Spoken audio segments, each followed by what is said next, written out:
Hello everybody, and welcome. Announcements before we begin. Bringing back the Halloween one-shot this year, because I miss doing it, and it's a nice way to stop my brain from being fried from constant D&D. So, October 25th, we'll be playing a spooky session of Honey Heist. It's a really easy 2-page RPG. It's just D6s, and you play as bears. That's all you gotta know about it. It's gonna be fun. Kate has an Etsy and a Redbubble. I don't have the link to the Redbubble or the new Etsy because I forgot that it changed. But you can find it at Bad Dice Co., I believe, and Kate Craft Studio US also. But I think they said Bad Dice Co. is the one to focus on right now. So you can do that on Etsy and Redbubble. Find those. Support Kate because Kate's great. Yeah. Sam, do you have anything you want to tell people? Or anything about what's going on with you? Anything you want to say to people? Anything at all? Any topic? I am a fan. My dinner every Wednesday, sponsored by Panda Express. Nice. Woo. Sponsored by Panda Express? Yes. They sponsor my stomach with their orange chicken. I've never had Panda Express because we don't have Panda Express in Canada. Well, it's very cheap and quick pseudo-Chinese food. And what kind of tasting notes would you say the orange chicken has? MSG. Orange and chicken. It's in the game. Ooh. Ooh, nice. Rest in peace, John Madden. Maybe MSG. Was he it's in the rice. Oh, so good. Oh man, I love it. Get ready for Halloween, everybody. People might dress up in costumes. If they do, they get extra fun stuff for the one shot. So hey, let's find out. You know, Lex said they're gonna dress up like a bear with a hat. So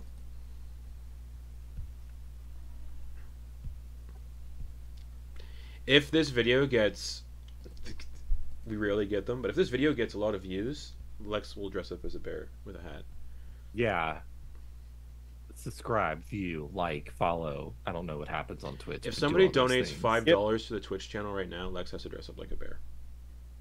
Get Panda Sure. Express to sponsor us. Pedro, do it! Do it, you fucking coward! I know you're watching, you little bitch. Wow. Fucking do it! Kate's Wow. watching Wow. too. Kate's watching too. Kate, if you're there, tip $5 and Lex has to dress up like a bear for Halloween. I'll do it. Bitch, I'm wearing your fucking army swag. You can at least donate to the cause. And speaking of Donate that, to your dependa. That is a speaking joke. of jokes that I don't understand, last we left off, you all began to flee from a crumbling ziggurat known as the Marrow Hall. I can't look at Garrett right now with those shades. Some of you took some, just Johnny Cage. Some of you took some injuries on the way out. Actually, kind of looks like the dude from that game called Hostel. But you all successfully, or Postal, got out and swam to the surface of the lake. During your swim, you saw the lake bed shifting and moving, and it appeared to be a massive four-eyed catfish that was hundreds of feet long. As you reached the surface, climbed back into the boat, the catfish ascended from the lake and dropped you off on shore, thanked you for waking it up, mentioned it had been sleeping since a war between the gods, which Hopper theorized was the War of Ascension, but the catfish only knew it as the War. When you all asked his name, he mentioned he didn't remember, and was named Cheshire by Grin. Cheshire by Grin. Thanked you all again, mentioned that should you ever need aid getting around the larger bodies of water in the world, just come back to this lake and slap the water 3 times before he submerged. You all took some time to chat and tend to your wounds from the ziggurat and discovered that Leek had seemingly wandered off into the jungle by himself. Following a trail of his discarded belongings, you came across a severely burned halfling man who seemed confused. Grin and Vonkar approached the walking barbecue and saw that he was holding the lifeless body of a small white leopard gecko, and the halfling man seemed confused again, recognized the two of them as friends. Oh no. He introduced himself as Ernest Stilt Whistle. It was revealed that his soul had been placed inside the body of this very gecko, and after some magical fuckery, to say the least, he became known as Leek. He explained that whatever Zerion had said to him in the ziggurat had awoken memories of his previous life and caused him to awaken. He thanked you all for showing him what true friends could be before he passed over, his form dissipating in the wind.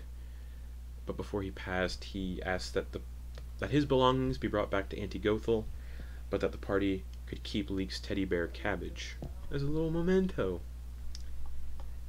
Grin began to construct a cairn on the lakeside of the Marrow Deeps from stones, placed the gecko's body inside, while Doe played a funeral dirge on their cittern, while Torger tattooed a woolly rhinoceros thing on Antyr's outer thigh.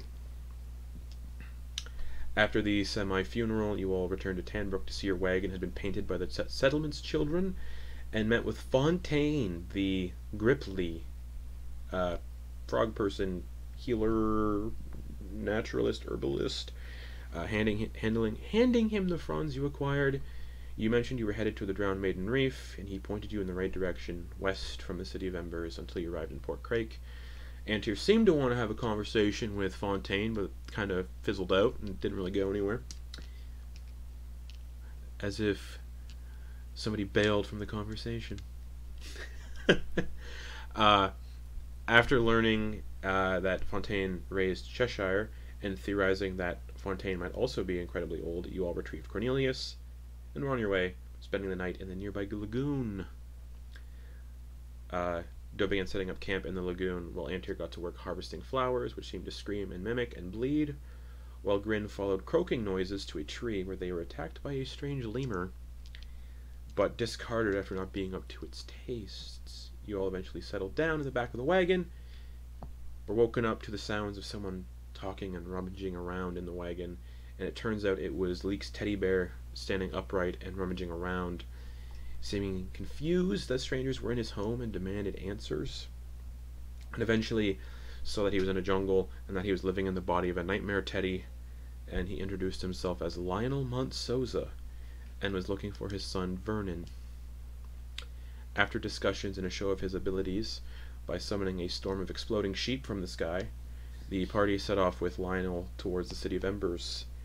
As you took an open-eyed nap in the back of the wagon, you all discussed pawning him off to Antyr, with Hopper mentioning that Ernest/Leek's last wishes were for them to keep Cabbage, the bear, while Torger seemed quite eager to see more of what he could do, seeming pleased at the exploding sheep, and wondering if he could turn people's hair into spaghetti, I believe.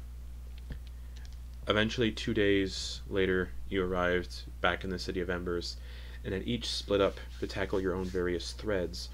I believe Torger, Grin, and Vonkar making their way to Grimsteel Armory with Cornelius in the wagon. Kenna and Doe headed to the Brightstone Institute to talk with Guardian Pashan, while Antyr headed towards the Quillen Tome, with Lionel tagging along, hoping to find information regarding his family. So, with you all splitting up in your various directions in the city, Torger, Vonkar, and Grin, instead of taking 2 hours to get to where you need to go, it's going to take you about 1 hour and 18 minutes to reach the armory. Thanks to the wagon, Doe and Hopper is going to take about 40 minutes to reach where you're going. Antyr and Lionel, 1 hour and 20. So, let's knock out the big group first.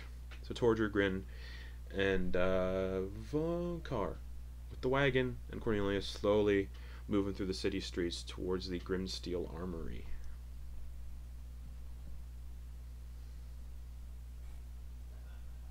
Alright. Well, I suppose we should, I don't know. What's it look like on our way? Do we see, like, what are people doing? How's the city faring? Oh, none of your business. No, it's just a lot of people. What's the day? What's the day? 8. It's the 39. It's the 7th. It's been 8 days total. So it's still a lot of rebuilding. Luckily, the area you're going didn't see much of the attack, so it's just people still in their daily routine. a little tired probably from helping out with building, but it's a lot of people on their early morning routine. It's like 9 a.m., so it's a lot of people out and about getting their morning business done. Cool. But everyone seems to be fine. I would like to keep an eye out for any unsavory things. Any unsavory things. You can do perception or investigation. Just to see if anybody wants help or Sure. whatever. Yeah. While we're on our way, spread the word. Yeah. Ooh, 18. Nothing. 17 on the dice. Nothing unsavory. Just a lot of people, again, like I said, walking about their morning routine. You're kind of, the way you'd be going, you're moving through like a heavy, like, mercantile districts, a lot of like merchants and stalls and shops. There's like a kid standing on a street corner dressed like those old school like paper boys that stand on the corner and they just shout like a busker almost. A newsie. Yeah, like a newsie. Thank you. Wearing like complete with like the flat cap. Just get your news. That's not a kid's voice. I don't hate it. That kid's been smoking cigars since he was 6. The kid's just pounding back a pack of Get your ciggies. news here. Get your news here. No, I'm 7 years old. Buy me last pipe, sir. But no, there's like a little gnome boy, very rosy cheeks, just standing on news, the news of the day. Get your news here. People are going by and buying like the one piece of parchment for the daily news that's been like printed on both sides. And Cool. I'll go get one. sure, he news, and then just like looks at you. Well, how much? 1 copper. All right. Don't have any coppers. Do you want a silver?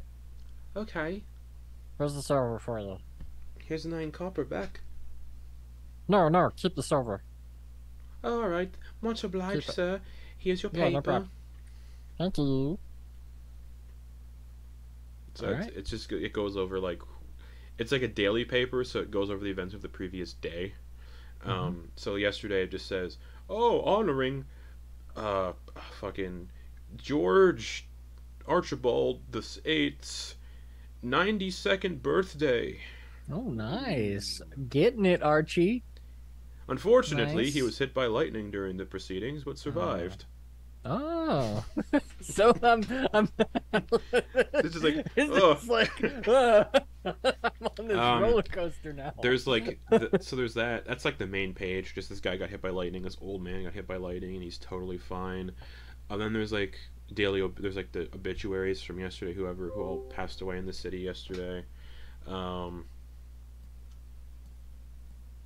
Today's birthdays. Obituaries and City. birthdays. Any news about how any? Because I imagine that it would be kind of big news. But is there any news about the invasion and like any gossip articles or anything like that? You don't have to. We don't have to sort it out now. I'll just say that I'm looking through. Yeah.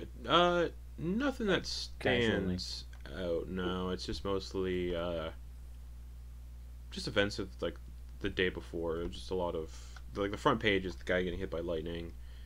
Nice. Is there now?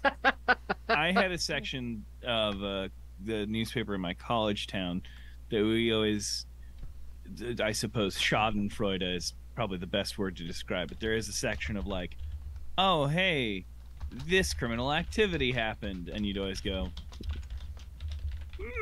someone got a DUI. Be cool. And flip, or yeah, there's like crime that happened yesterday that petty was crime caught. section. There's a joke section. Oh. like for comic. Yeah. There's like 2 jokes on the back. Ooh. The first one says, "Why did the Scarecrow win an award?"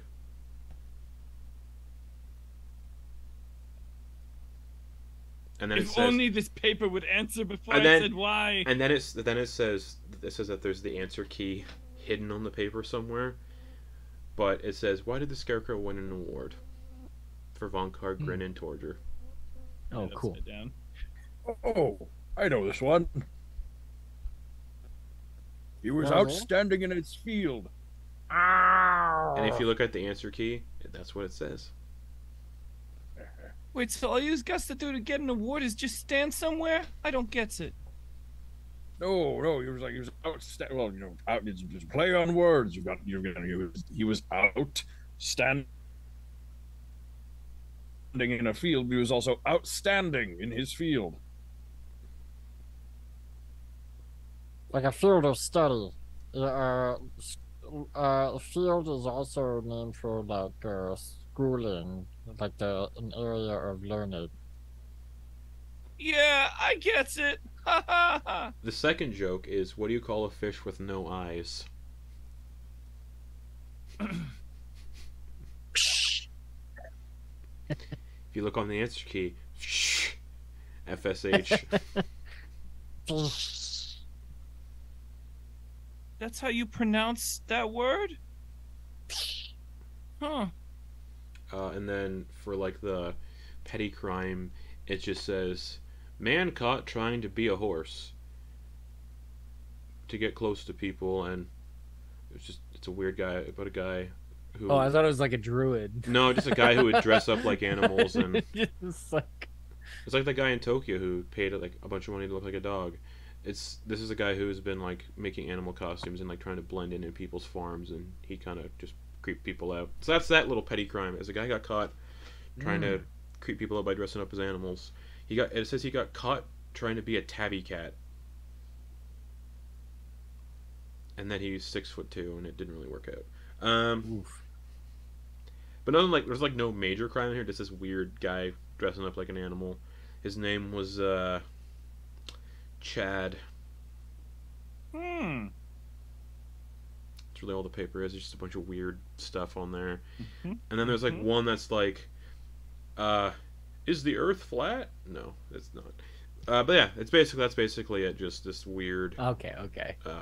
Just the daily news and whatever else they can add to it to make it seem more interesting. Thanks, Justin. Yeah, no worries. But yeah, you all could get to the Grimsteel Armory in about an hour and 18 minutes. You'd arrive there, the familiar little shop. Yeah, it was a shop.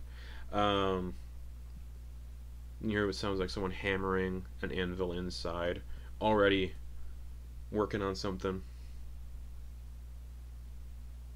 You can hitch the wagon up outside and enter if you wish. And you can see, the human man, Harrison Handerholm, the proprietor of the Grimsteel Armory, bald, big orange beard, dressed in just like simple clothes, just hammering away on something, totally not hearing that you've all entered because he's just busy working on what looks like a massive kite shield. Him. Oh! Hello. Oh. You're here for your, the commission, I believe. Yes. Excellent. Give me one moment. And he scurries into the back of the shop, very excited.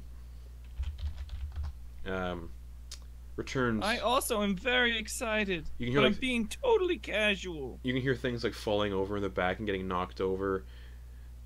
And he comes rushing out with these leather gloves that go up to like the elbow, and they're fastened with straps all the way up, and kind of bolted onto the back of like the fist are these blades of sharpened shovel blades, kind of just on the edge. And he comes up and he goes, "So, while wearing these, they can double as a shield, but also the blades you can use as weapons." Oh, hell yeah, that's what I'm talking about. Mechanically, these gloves are fitted with the blade of shovels that have been sharpened with expert craftsmanship.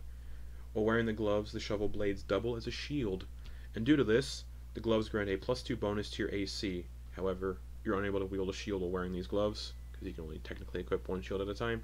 In addition, these gloves use the statistics of a hand axe when used as weapons. However, due to the nature of them unable to wield any weapons in your hands while wearing the gloves. So, and I'll add those to your character sheet, and I believe they were already fully paid for. So they're not magical, but who needs magic when you kick so much ass? And I have added those to your equipment. Cool. That kicks ass. I'm saying that in my regular Caleb It voice. says thrown, but that's just because hand axes are thrown. You probably can't throw these. Your gloves. You could throw some punches. Oh. You know what? Actually, and you know what? Fuck it. He's like, I added a little feature to them. She points to like a button that's like on your wrist right here, like kind of like Spider-Man. He's like, if you press that button, it launches the blade out. So there's a thrown property. Just you have to do this though to like actually throw it. It doesn't. Yeah. It's just like it just loosens it. You have to still make the motion. But yeah, he hands you the shovel gloves. This is great. This is great. Shovel gloves. Levels shoves. Hell yeah. One step at a time, I'm slowly making Shovel Knight. Perfect. Can I? So Almost the second best shovel based. so for like a yeah. So for like a rules question, these don't count as a shield, but they just have the +2 that you would get from a shield. Correct. Okay. But So for instance, a shield, anything regarding a shield, any ability or something wouldn't apply to these. no. Right. But Okay, you can't wield a shield with them just for balancing purposes. Yeah. That's awesome. This is really cool. Yeah. Hands you the gloves. Did anybody else need anything, perhaps? I know what you need. You need like 100 more gold for these at least. Oh, no. You've already paid for them. It's fine. What's your name again? It's Harrison Handerholm. Okay. Then I think he just got a shitload of advertising is what he just got. Okay. Hey, I do have a question. Do you have any like dummies and stuff to like try out these new things? Not exactly. I'm curious about why you said it the way you did. Well, I can make one. Oh no, don't worry about it. We see a lot of action anyway, so Okay. I mean, unless you wanna. What do you think, Torger? What do you think what you're asking me what I think about trying them out? Yeah, do you wanna try them out like before we have a fight, or you feeling good? Do they feel right? Feeling tight? The craftsmanship is absolutely. It's yeah, they're great. Wow.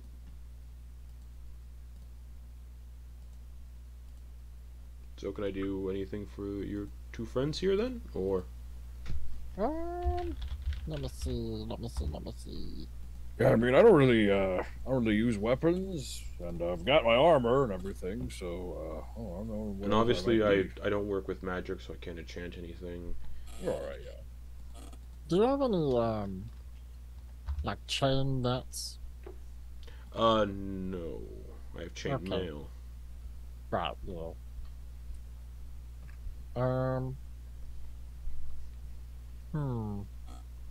I posted a wonderful picture in the group chat. Ah,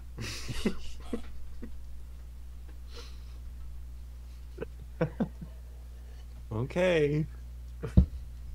Okay. I'll do it. All right. I saw you have a mule outside. Would you like perhaps anything to help with the mule?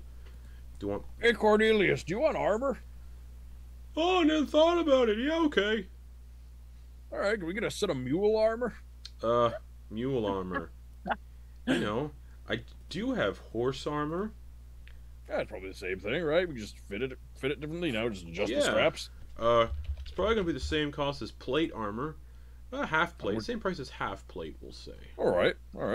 750 gold. Oh, sure. Can't put a price on Cornelius. So Cornelius's AC is now gonna be 15 plus his Dex modifier, Nice. and he has disadvantage on stealth. Yeah, he's a mule anyway, Yeah. so. We're not gonna sneak him. Yeah, in Cornelius's AC just went up from 10 to 15. Oh, Yeah. that's great. So Harrison goes into the back again. You hear more clutter and rummaging around, and he brings out this set of like horse armor, like very decorative horse armor, with like the spiked helmet, with like the covered eyes, with like the eye slits. Very, very like horse armor that you'd see in like The Witcher 3. Just very, very like regal and pompous, and for a mule. And he's just like, You would have paid money for this DLC back in Oblivion. yeah, I didn't. I didn't I? Would you call it chain mule? Yeah. So probably not. Okay. I But call that psychic damage. Torger just dies from ink poisoning. So you see this? Yeah, he just brings out this armor for the mule, and just 750 gold, I guess. Yeah, hand it over. All right, so Cornelius has half plate. Mm-hmm. Cool. Anything else then? Yeah, I'll just refresh my missiles, my arrows and bolts. Your arrows and bolts. Yeah. Okay. How many arrows do you want? I haven't been like using or keeping track of them. I'm just like kind of going through like, Sure. So you can just give me a number. 2 gold. Okay, That gets you 20. Cool. That gets you 20 bolts and 20 arrows. cool.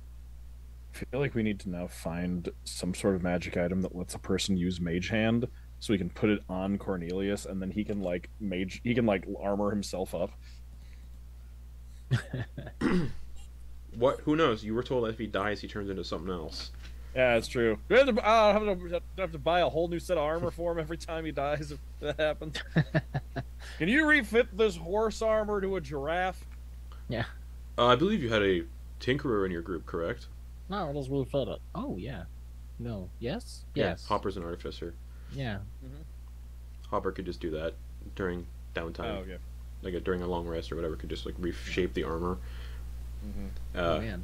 just Yeah, in case Cornelius build a turns into forge. something weird. Walrus. Oh, that'd be sick. Not for land travel. That'd be Every time he terrible. dies, yeah. No, Travel. then we have to get another mule to pull the cart with him in it. Yeah. What if he turns into a triceratops? That'd be awesome. And then we'd also probably have to get him new armor because I don't think that would do much then. And also triceratops. Anyways, he's just like, all right. Well, I have to get to work on this kite shield, but remember, Harrison Hardhome. That's not my name. Harrison Handerhome. Ooh. Your one-stop shop for metal. Well, I was just sorry that I wasn't paying attention there for that last bit. Stabs you. How dare you?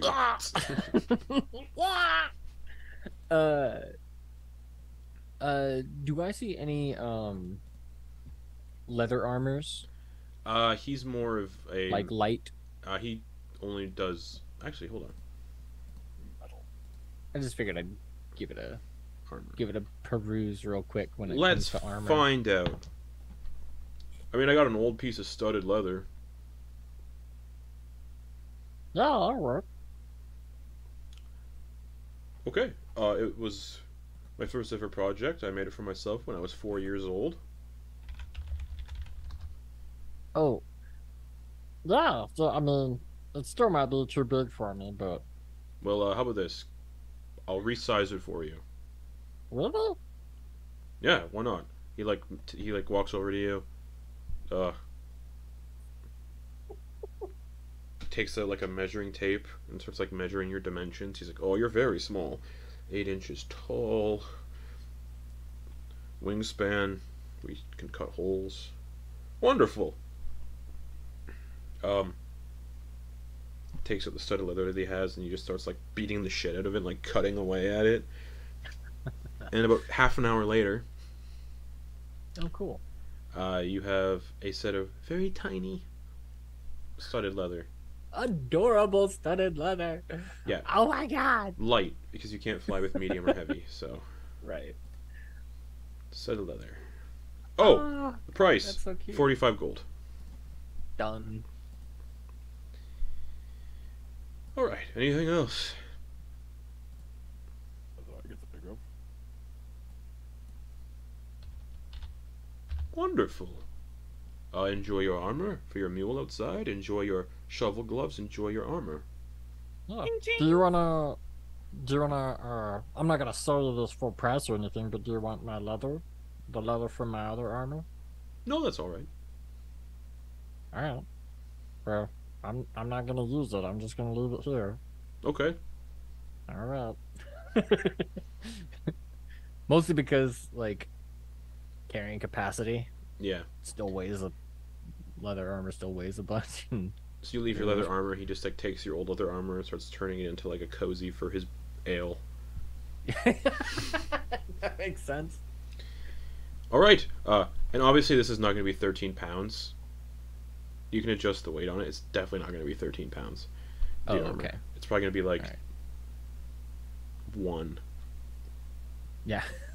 All Alright. But yes, have a good day, everybody. Thank you. You Enjoy the rest of your day. And he goes back to hammering on the kite shield. Alright, we're going to pan through the city. And you all can figure where you want to go next. Pan through the city, flying around to... I think we have to do the next longest group. Antyr and Lionel. Just distance-wise for the city. You're all, the two of you, strolling through the city, going to the Eastern District. Yours is only an hour and 20 because you're on foot. The other group would have been 2 hours if they didn't have the wagon. We would have 200% hailed one of those. Okay, coaches? Yeah. Okay, so that would take it. It's Do you think less Antyr's time. gonna walk if you ask? Definitely They not. have to. Alright, let's see how much it's going to cost you for a coach. It's busy in the morning, so they might be marked up a bit. And also, Antyr just has resting bitch face, so let's see. Valid. The Karen of Wizards. I'm kidding. Alright, so... That was a joke. I didn't mean it. Don't hurt me. Alright, so... A coach. God, I don't remember the price. Who cares? Yeah, you can get a stagecoach. And you zoom through the city, and as you're going through the flying stage...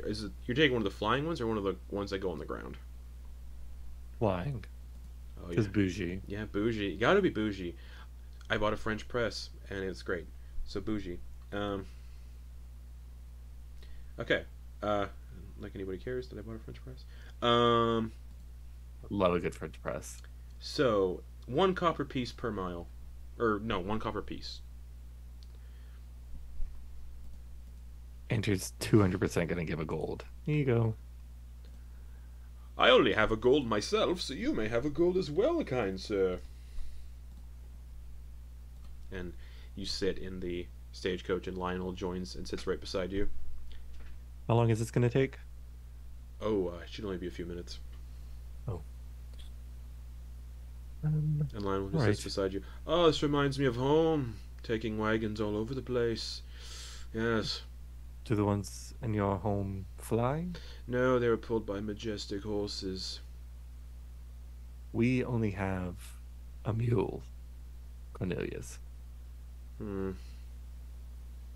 Of course Not you really do. majestic, but I have seen the mule. It speaks. yes. I don't understand why it speaks, but guess if it has to. Why do any of us speak? Hmm.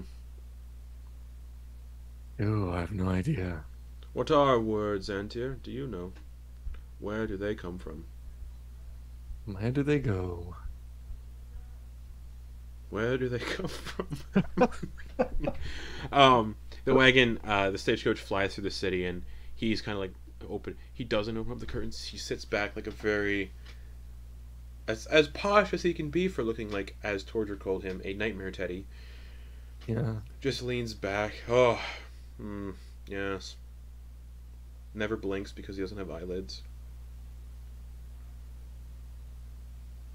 Lionel, but your magic? I'm not quite sure myself, young man. So you don't know where it comes from? No, but I do have this. And he goes, starts like retching like a cat. And like, you can see like a tiny little shard in there. That's like a rainbow array of colors, and then it goes back down.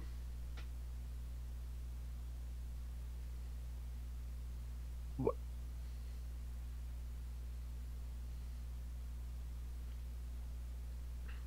Okay. I have no words. I have no idea what that could possibly be. Do you have the ability to identify things? I do, yes. Hold on.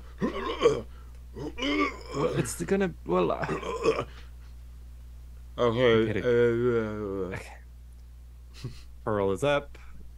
The incantation begins to be cast, and they will spend 10 minutes to cast Discern. And poke Poking it ever so slightly. Feywild shard. Oh. This warm crystal glints with the sunset of colors of the Feywild sky and evokes whispers of emotional memory. As an action, you can attach the shard to a tiny object or detach it. It falls off if your attunement to it ends. You can use the shard as a spellcasting focus.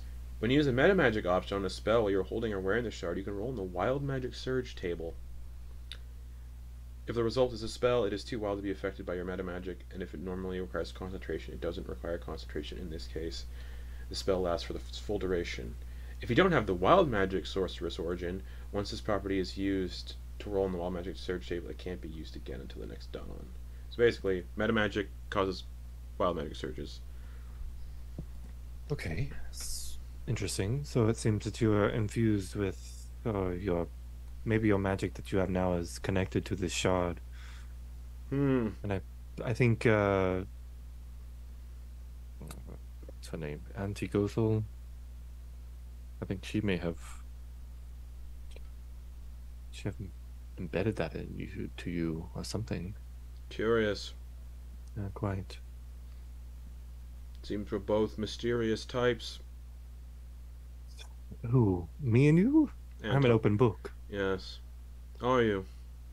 Yeah, the ones who has the most secrets are I feel as though do is Doe and Vonkar.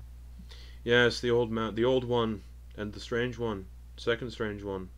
The old man acts like he's not hundreds of years old in conversation, and Doe just looks monstrous. To put it bluntly, yes. But I can't call anyone monstrous in this form. You know, we can actually probably look for a magic item that can change your shape. No! This could work to our benefit. You being frightening. No. We could pretend that I'm a lifeless teddy bear and sneak into places. Well, you could. Yes! You could hold me at your side like a child holds a toy and pretend I'm your comfort animal friend. Okay, well, see how that goes. One of the teeth falls out and just clatters on the floor of the stagecoach. The mage hand drifts and picks it up and tries to shove it back into... Yeah. Ah! Well then. And then as you're having this conversation, the stagecoach lands, and the person gets out and opens a door for you, and you're right by the Quillen Tome. Alright, perfect. Okay, thank you. Have a wonderful day, and the stagecoach lifts off. Okay, I am going to do a little bit of research, spend some time in here, Oh, if you're doing research, you'd probably want the library and not the Quill and Tome. Oh, that's right. Shit. You Aren't they remembered? close to each other? Oh yeah, like they're like Okay. pretty adjacent. We'll go to the Quill and Tome just to see if there's anything of interest here, and then if not, maybe you can find something. I don't know. Of course, kind one. That's what I didn't think would be used for me. All right. So Eidolon's Labyrinth first, and then the Quill and Tome, or Quill and Tome, since you're right there. We'll just go into the Quill and Tome Okay. since we're there. Cool. So you enter the magic paper and bookshop. You've been here before. It's your go-to spot.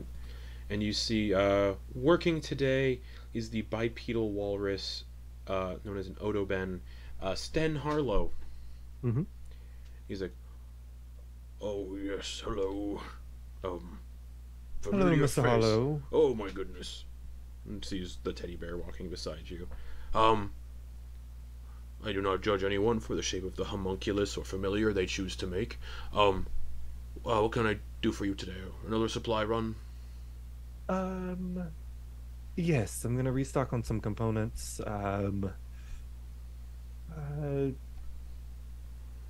Do you have anything of interest in stock that you are willing to part with? Oh, what do I have indeed?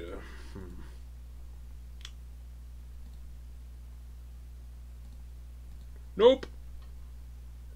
Oh, that's all right. That's fine. Yes, we'll just do the typical re-up on supplies, some of my spells. Okay. Don't really do much. You don't need to buy parchment anymore. You don't need to buy inks anymore.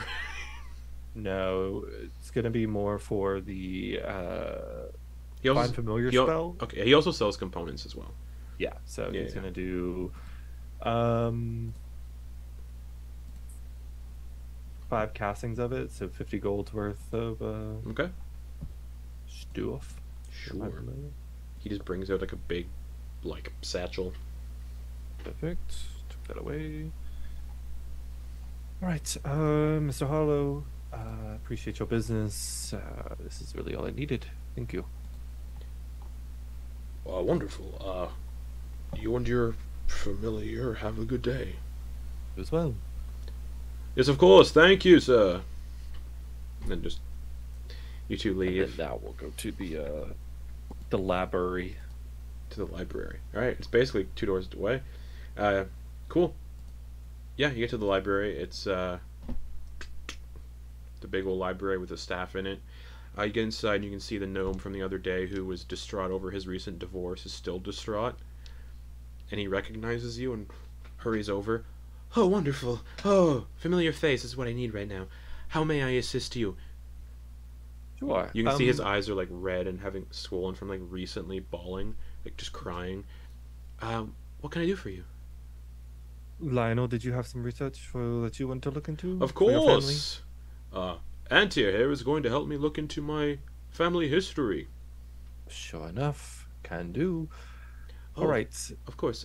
What's the family name? Bonsoza. Wonderful. The two of you follow me, please. We will go to the family tree room. Lovely. Records, that's what it's called. Genealogy. Thank you. How about can I set up at a table once y'all get the books? You can bring them out here. I want to do a little bit of looking into something that I have. Of course. This way. Lionel. To the teddy bear, and they walk off. People kind of like, why is it? Look at Lionel as he's walking around.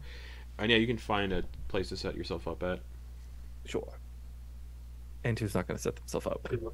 Oh, you're just It's gonna gonna leave? wait. It's gonna wait until they go to the Yeah, you see them disappear. disappear, and Antyr's gonna get up, and Antyr's gonna go look for some darker natured stuff Ooh. concerning the I like that. undead, any kind of history or tales or things of that regarding vampires, Okay. and potentially any records of surrounding like necromantic things. Okay. Make me an intelligence check.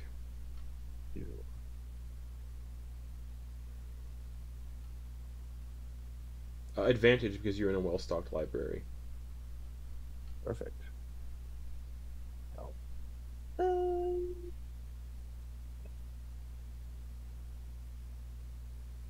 Yeah, 13. 13. That's 2 pieces of lore. Okay. What 2 things specifically would you be looking for? 2 specific things. For the more interest would be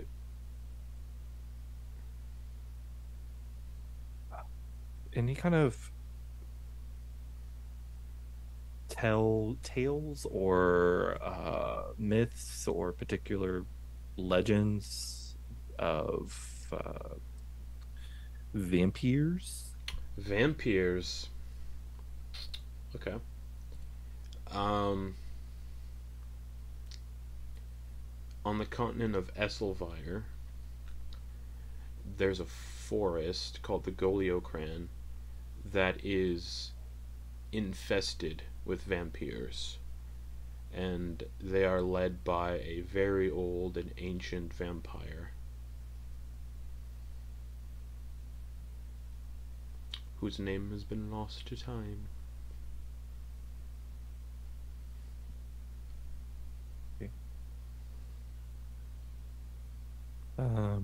And for the second thing, any notable or notorious, infamous practitioners of necromantic magic? Oh yes. The most prominent one in the books is somebody called Rowan Buxton. Was this human man who lived on the continent of Anundial in a village known as Riddle, and the village was attacked one day, and his daughter died, or so it says, and he basically sought out necromancy and dark magic to try to rectify that, and it led him down a dark path into very, very dark rituals, necromancy. He became a vampire. He learned how to turn people into vampires by simply touching them, not just biting them and cursing them that way. He could do it by touch. And he disappeared a long time ago, it says. Like 1,500 years ago. Oh. It doesn't say anything about what happened to him last campaign, because that never came to light. But yeah. The most prominent would be that guy. And then actually, Kendar Alis, the original headmaster of the Soulspire Academy, the guy who built it, he dabbled with dark necromancy towards the end of his life. He looked into the secrets of lichdom, didn't become a lich, became a demi-lich instead, and retreated into his tower and disappeared. Also, did you say an investigation check? Yeah. Oh, that's a +7. I have a +7 to that. Sorry. So that would be a... what did I roll? 9 + 7, 16. 16. Okay, still 2 pieces of the lore then. Okay, cool. Sorry, I misheard. Old headmaster, okay. Yeah, the original headmaster of the Soulspire Academy. Yeah. OG. Okay. And it's not much information. Oh, it's it also good. say that he kept a lot of his experiments locked away in the undergallery of the school. And that he used to be a member of the Weave Makers, which was the society that founded the City of Embers in the Cathatoon Empire. But after the War of Ascension became mortal and chose to be different. And there are rumors that some of his experiments are also below the City of Embers, but nothing was ever found. Okay. Once their Antyr's satisfied with that, they're gonna ritually cast Discern again, but pulling forth the quarterstaff. The silver quarterstaff that you picked up from the Astral Reaver. Okay. You cast a Discern on it. This Great Scythe is a powerful weapon wielded by a champion lost to time in the Astral Sea. When it was all but the solitary plane and all of the scattering, the champion was said to call down great astral storms upon their enemies, and was feared by the Gith and Mind Flayers alike. The weapon appears as a silver staff hewn from minerals from the Astral Sea, and when the blade is emitted, it resembles a pulsing blade of pure force magic. While the blade is active, it makes a gentle humming noise and emits dim light in a 10-foot radius. You gain the following benefits while holding and attuned to this weapon. You gain a +2 bonus to attack and damage rolls made with it, and can use your intelligence score instead of strength when wielding it.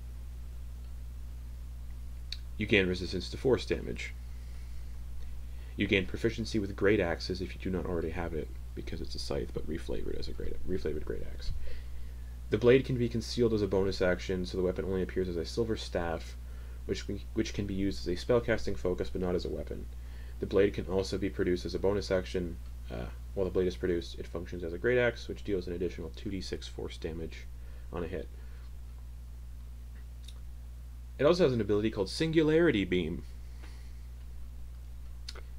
You can hold the weapon aloft and fire a beam of pure chaotic singularity energy in a 60-foot line that is 5 feet wide. All creatures in that beam must succeed on a DC 15 intelligence saving throw, or take 6d6 force damage, or have as much on a success. If a creature fails by 5 or more, they are aged by 1d4 times 10 years. This aging becomes permanent in 24 hours, but it can be reversed with Greater Restoration spell cast on the creature before the 24 hours passes. You can use this feature once per long rest. I'm adding that to your character sheet. Okay. The Astral Eviscerator. So it's a great axe that a wizard. That's a great axe that a wizard can use. Yes. Ooh, bliss. So I'm adding it to your character sheet. It is a legendary item. So do with that information as you may. So you quietly learn that to yourself.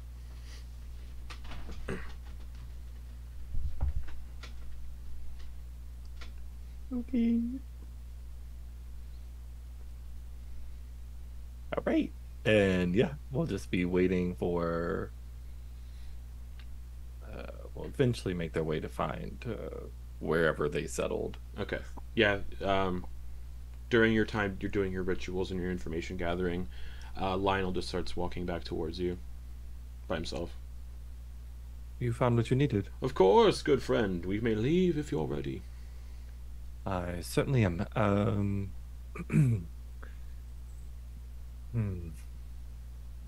Have you seen this city before? Not at all.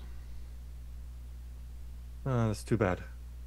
I'm gonna go hail a carriage. I'm very old. I like that Antyr just doesn't even ask what he learned. Doesn't give a fuck about what Lionel might have learned. I'm very so hilarious. I'm very old, it would seem. Honestly, I am too, to a degree. They estimated my age to be 1,127. Nowhere near that, but congratulations, I think. Do you have family that's still living? So apparently, my son became a disciple for one of the World Breakers and became an evil entity. Oh no. So I have no son to look for. He was destroyed. And now my family mostly lies in ruins with only one living relative. Oh, look, you have a objective to go to. Yes, Sam, I know. I see those faces. Which sister died? Only one known relative. If you remember, one became a champion for a world breaker and was bound to the ocean. I forgot. Well, but I thought she was still like around, like doing Can't stuff. be on land. So mysterious. So only one known living relative. Unless you get a bucket of water and that one movie of whichever Pirates of the Caribbean movie. Yeah, I think it was the third one. Yeah. So yes, that's what you have a brother too that was alive. No. Okay. Noose killed your one brother. Yeah, it's been a while. And then the other brother died, and Whoa. Yeah. That's all I learned. We can find your living person. Perhaps, yes. Hello, I'm your great grandfather, or a bunch of great grandfathers, and I am a teddy bear. I'm sure it will go over quite well. That's I do have quite the comforting. signet ring still, though. Oh. Perfect. Let's go. That was quite depressing for me. Well, yeah, I bet so. All I know is that my living relative is a political figurehead of the continent of Ipshire. Oh.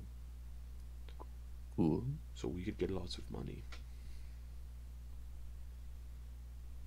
That's your sort of thing, sure. And I know the vault that I put all my savings inside of. We could break into it, steal my money back, Antyr.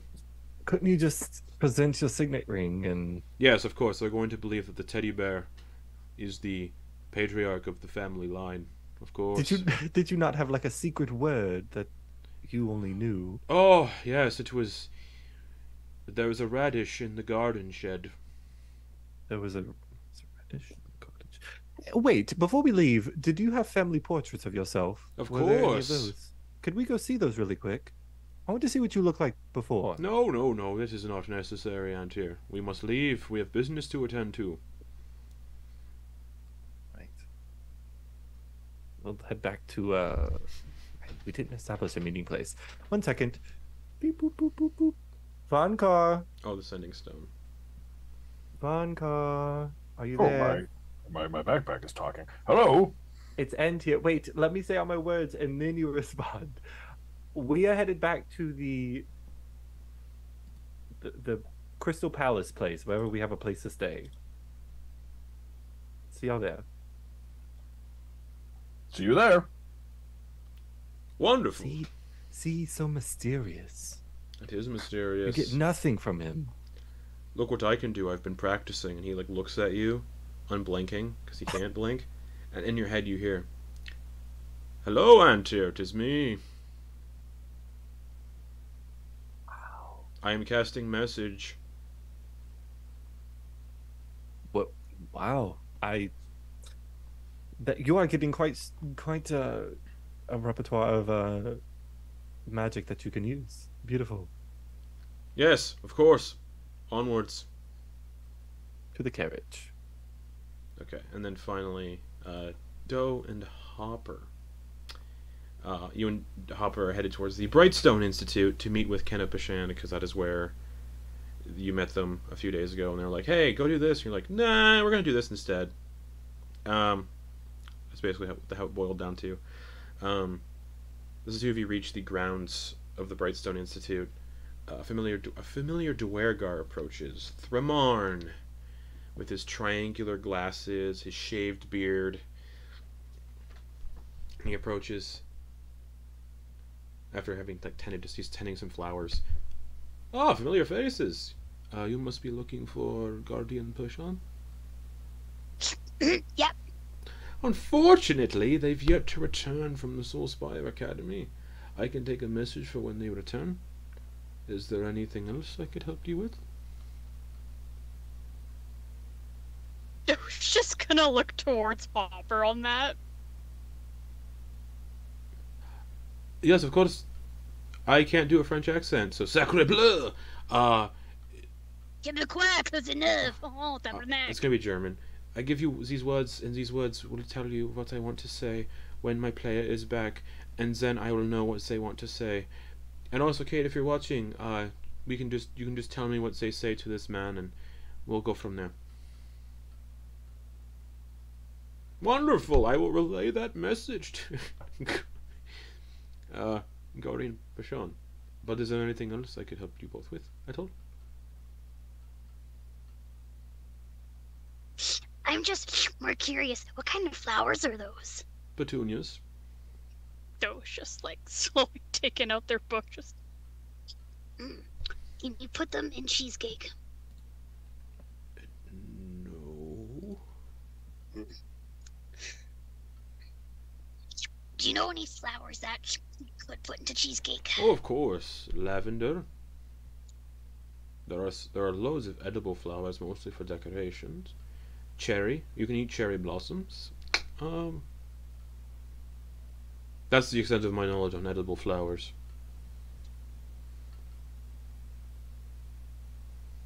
Lavender. Thank you. Thank you. That's very helpful. Wonderful! Sorry, Kate's not here. So he goes back to tending flowers. So, Hopper, what should we do now? Ah, our next stop is Drowned Maiden Reef. Oh, wonderful. Ah, yes, you'd want to go west. He gives you the same directions as Fontaine gave, west through the city of Embers towards Port Craig. If you want to go in that direction, watch out for the swamp monsters that live in the swamp. Just giant frogs and dinosaurs and the occasional mosquito. Ooh, Oh, and that ticks. sounds terrifying and awesome. Giant ticks. Ticks. Ticks the size of boars. My mom taught me about ticks, and she wasn't very kind in the words she used towards them. No, ticks are bad. Then there's the church that tolls, but no one can see a church that tolls. You know, weird, creepy legends out in that jungle in that region where you'd be headed. Ooh, what do you mean they can't see it? Are their eyes open? No, like as soon as the tolling begins, it stops, and then there is no church to see. Some believe the church rises up from the bayou and disappears. I don't really know. Joe just turns towards Hopper and just has that like look of like, that looks like a fun thing to do right now. Well, thank you, Thraman. We shall. Yes, just relay that we're going to Drowned Maiden Reef to Guardian Pashan. Of course. And then back to tending flowers. Anywhere else for Doe? You also don't know that the others are meeting up at Yeah. the inn. Joe's just talking to Hopper, and they're just like, So when I was at the library last, I was talking to this fabulous librarian who just recently divorced her husband, and you know what? She's living her best life now. It's a great time. But she was telling me how there was this uprising happening with this church and all this stuff, and I'm like, ooh, toll the church. I'm just like, I don't know. Do you know when it just like scratches that itch in your brains, or it just scratches that itch? Perhaps. And now I'm just like, ooh. Just like the cheesecake. The cheesecake is one itch, and that weird thing the librarian told me is the other itch. I know there's more important itches, but like these are really, really like in there. I feel like we should go to the inn and meet up with the others. I feel like Antyr discussed that plan telepathically with a magic item. You know what? You're probably right. Also, I think I still have the sending. I think I took the sending stones back. I said you remember Kate saying like they took a sending stone back or something. Regardless, you all can arrive at the inn through some means, and based on how far everybody is, based direction wise, and how one group has the wagon, you all would get back to the inn at roughly the same time.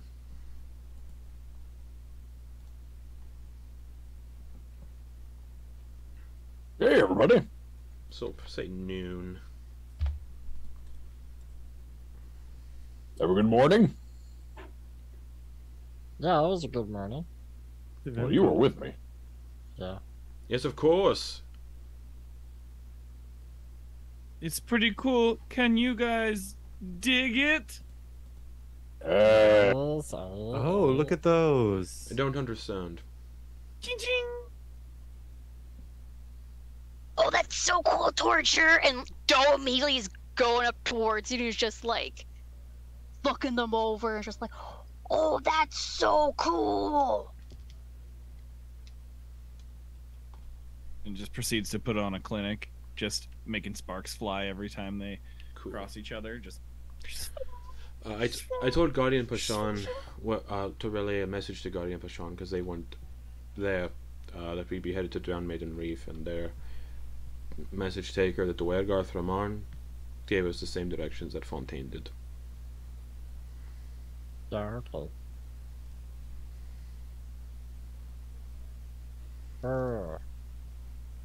Leonard, whatever, Teddy, whatever. Yes, of course, Lionel. Lionel. Thanks. Named after the mighty lion. What'd you learn? That my family is mostly dead. That's tough. Yes. Well, mostly dead is still technically alive. No. I only have one living relative.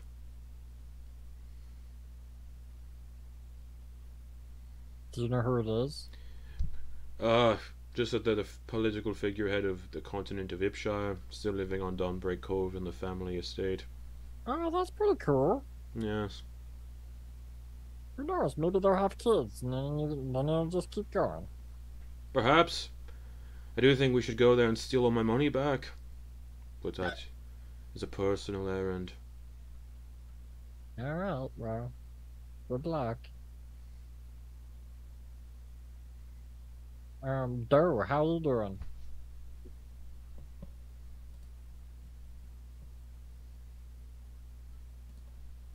Sorry, I'm not used to this new headset yet. I'm so used to the mute button being back here. I mean, I learned about some edible flowers for cheesecake, so that's pretty rad. Oh, Some lavender, got some cherry blossom. We were talking about gardening there. I mean, so like, I know we have bigger things to deal with, but like, sometimes it's the little things, isn't it, Grin? Yeah, it is. You want to jam with me while we later? And he pulls out his what do you call it? Accordion? Yes, accordion. Doe's just like their tongues coming out, and it's like a little like happy flick, like you know, like a rattlesnake tail. That's what it looks like. They're just like, and like Doe's just pulling out their mock fritten chitten, and I'm never gonna be able to say that properly for a while. And they're just like, yeah, man. Right. Do you all enter the inn then? Yes. Okay. Yes. So you get teleported into the inn through the little crystal landing pad on the ground, and you're inside the inn again. Not as busy today because it's like noon. But Uzaline's behind the counter. The plasmoid barkeep. They are currently looking like a turquoise-colored plasmoid today, not neon green. Well, howdy everyone. Familiar face? Is you here for your private room or? We sure are. Yes. All right, head on up. Before we head up,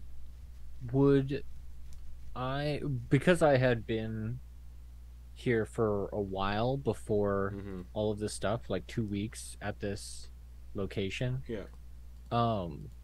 Would I know if the coloration means like a change in mood or if it what its meaning is, if it's meaningful at all, the color changes? Nope, they can just do it whenever they want. So kind of just like, oh, I'm feeling this way today, so I'm going to change my color to like look like this today. Kind of like how people pick outfits to wear. They just change their color. Okay, cool. All right, yeah, head on up to your private room and yeah. You know the drill. You know how it works up there. All right. Get up. And you all can go all the way upstairs and into the private room. The door's like, "Ah, yes, welcome. Come inside." And you can all enter the private room.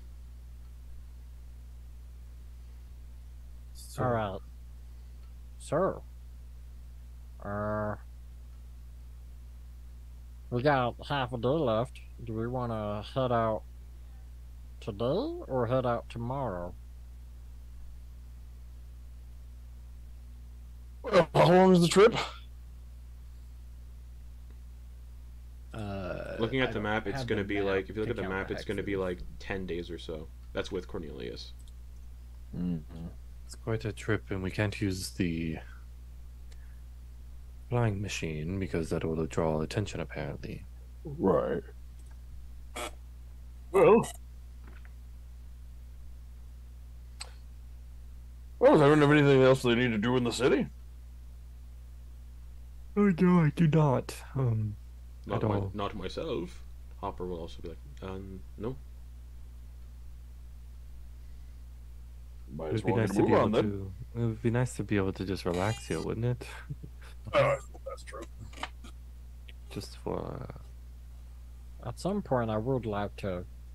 I mean, I know that we're not technically allowed to go down there, but I would like to see what happened down there in the mines and also in the, that tower.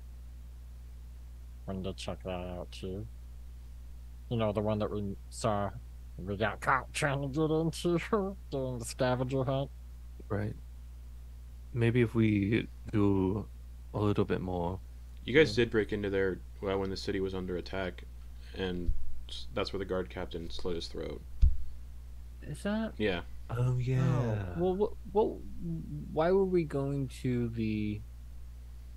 Why were we going there for the? Because in the scavenger hunt, it said get into the Undercity. Get some slime from the Undercity, and that's the Undercity entrance is in that barracks Oh, and so heavily it's guarded. down Yeah. instead of up. Yeah. We went up instead of down. Okay, Yeah. cool. Yeah, so I'm curious about this Undercity that we've heard about. I'm also adamant that we do get to Groundmaiden Reef and find that sword. Oh yeah. Obviously, I'm just saying, like, these are little things I'm thinking about. What do we have to do? Maybe it'll be connected some way. I mean.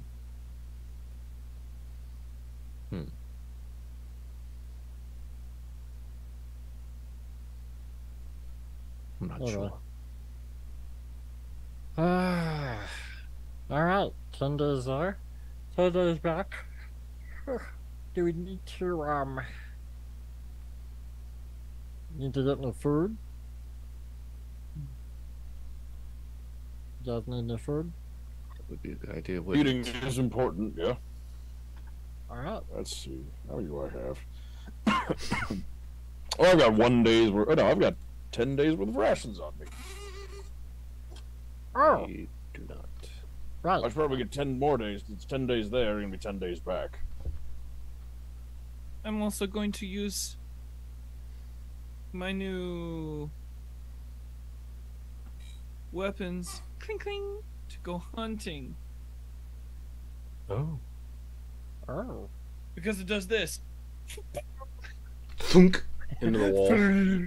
Oh, the walls are gold, so it's sharp enough to actually like thunk into the gold.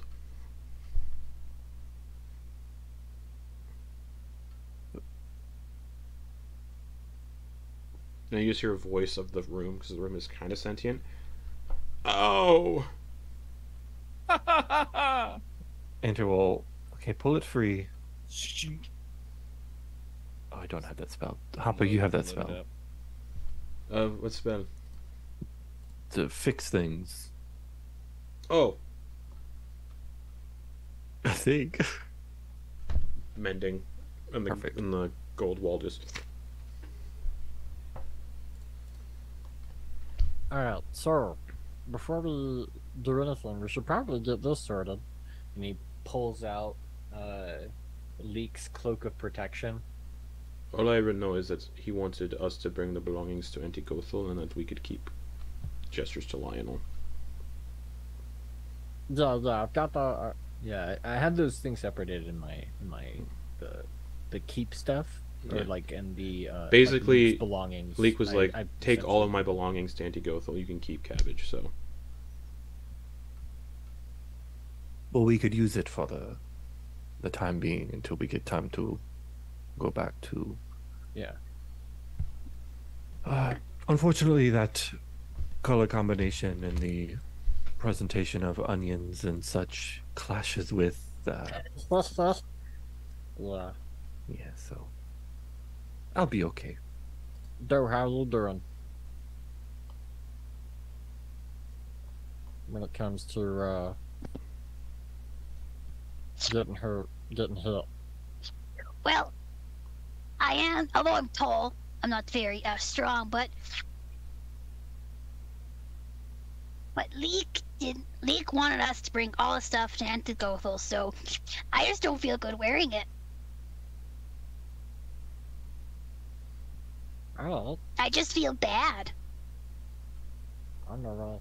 Why do you feel bad? Well, my mom said, if that's someone's like last wishes, you should do what they want. Yeah, but we are doing what they want.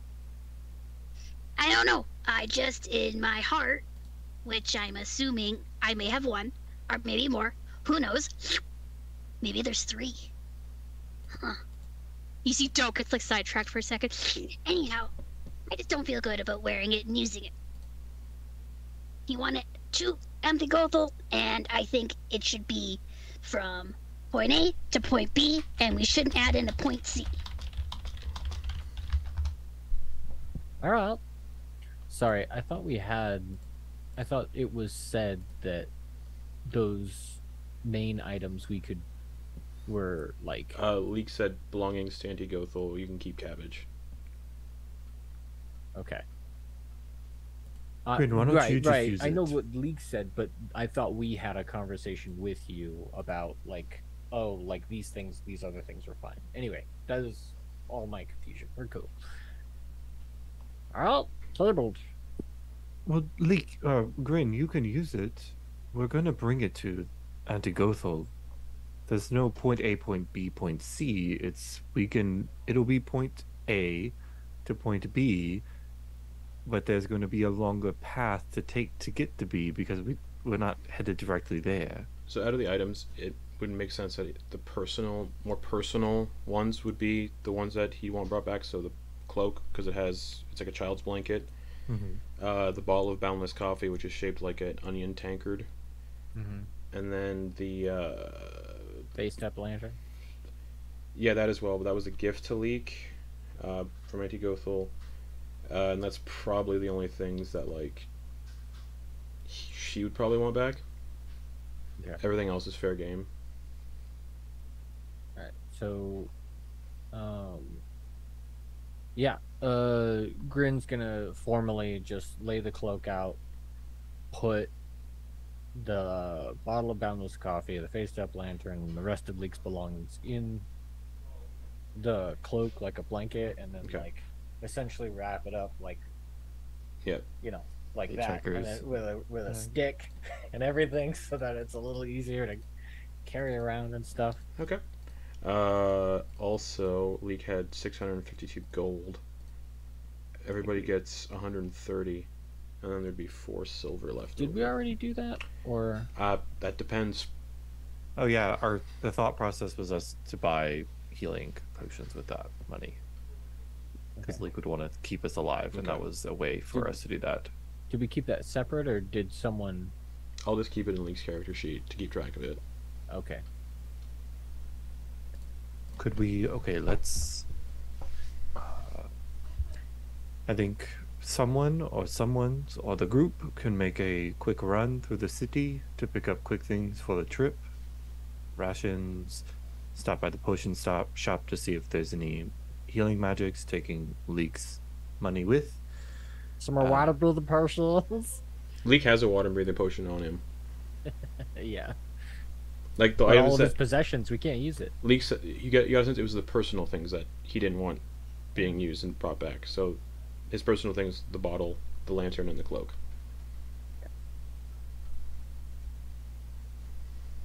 I can make the run if needed.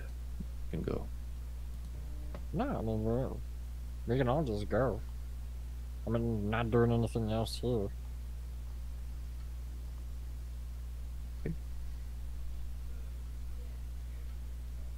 I'll make it quick.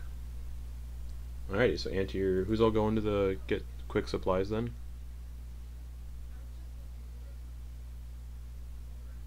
Okay, so Antyr, Yes. Doe, Torger. Is Grin going as well or no? Yeah.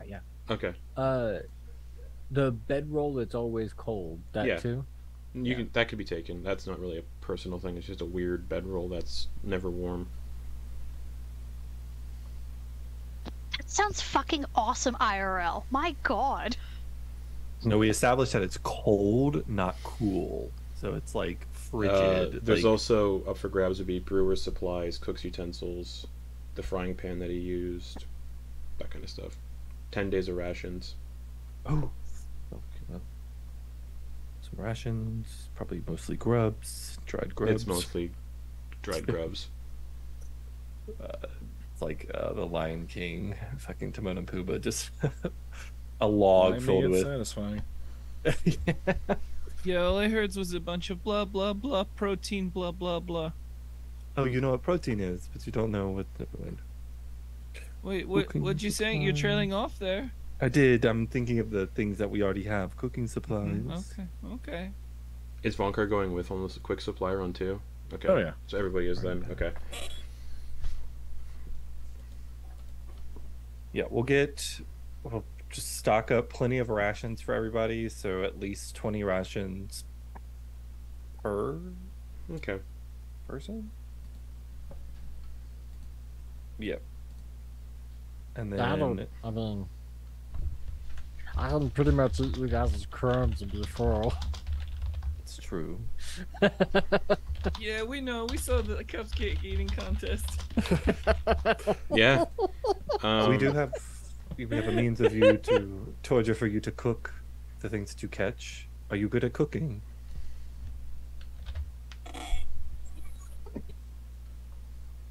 It's a simple question. You don't have to overanalyze everything I say.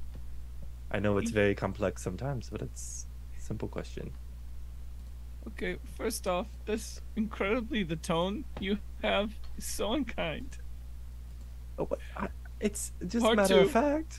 Part two, oh, you know, it's you don't get to cook everything that you kill. You can just kill it and just eat it. No, certainly not. Okay, You can. yeah, I'll eat my portion and you can do whatever you want with yours. What do you plan on killing? Oh, you're just hoping for the best. It's got me here so far. It's very true. You'd arrive. Yeah. You'd arrive at the potion shop after like an hour and a half of. You take a coach or do you walk? And we'll walk. It's Okay. too many people. An hour and a half. You get to the potion shop. And you can see Biro is doing whatever potion people do. Making potions, probably. Selling them. Sees you all. Waves. They We pull, had they pull out a to- piece of parchment. Drank experimental elixir, can't talk. Unfortunate. We need potions for the group. We have some gold that we came into. We would like. What is your highest healing potion that you have? Supreme. How much does that run for? A lot. Okay. Let's go one tier down. Superior. Probably still a lot. Let me see. Hopefully.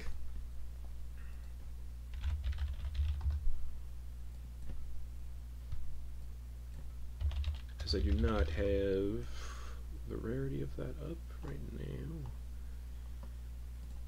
Superior healing is rare. Here goes regular, greater, superior, supreme, and the max goes up by 10 for each one. So rare. 10, 20, 30, 40. Alrighty, halved because it's a consumable.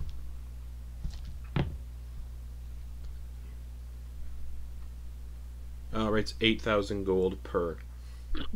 Yeah, no. Let's go to greater. Let's do the second tier. Okay.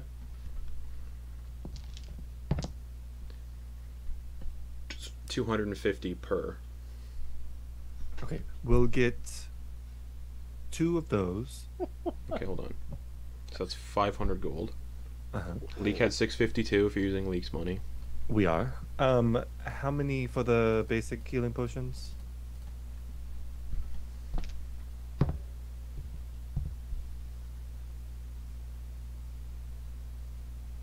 Oh, wait.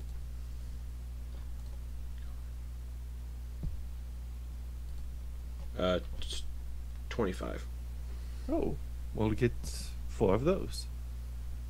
So 2 of the greater and 4 of the basic. Okay, so 652 minus 500 minus 100. So yeah, 500 and so 550 gold. No, 500 gold. Who tends to get hurt the most? So yeah, just get Leek will have 52 gold left. So 600 gold later. So you got 52. You got 52 gold left on Leek's. Say you got 2 greater healings, I believe you bought, and 2 or 4 normal healing potions. Who's been knocked to 0? I missed you guys' last big dungeon. Almost everybody crawl, so. got knocked to 0 in that fight. It's pretty except rough. for Grin and somebody. Antyr. Doe, I think you should get one of the greater healing potions because you took a lot of damage before, and you are our only healer, one of our only healers. That checks out.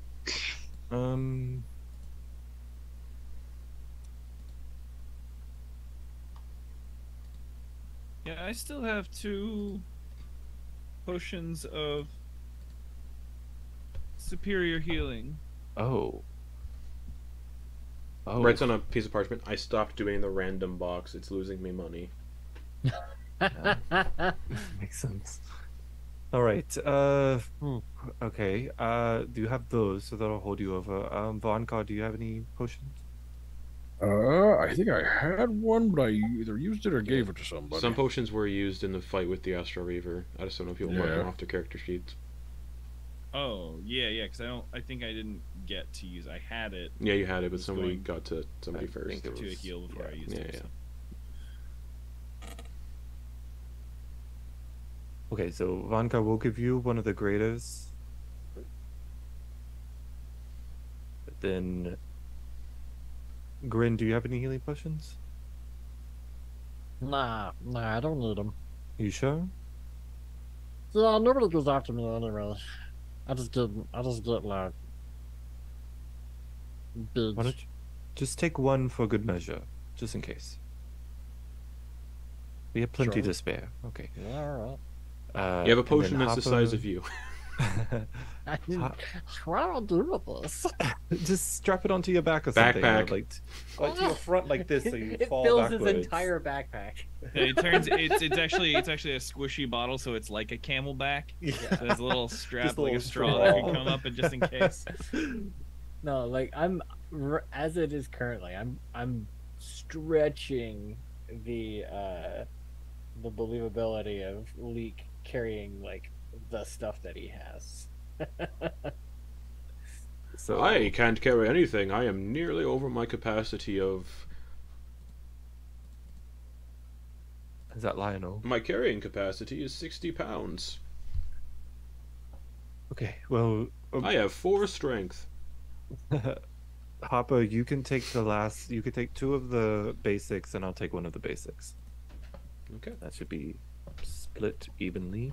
Let me see if they have potions of healing already, just to see.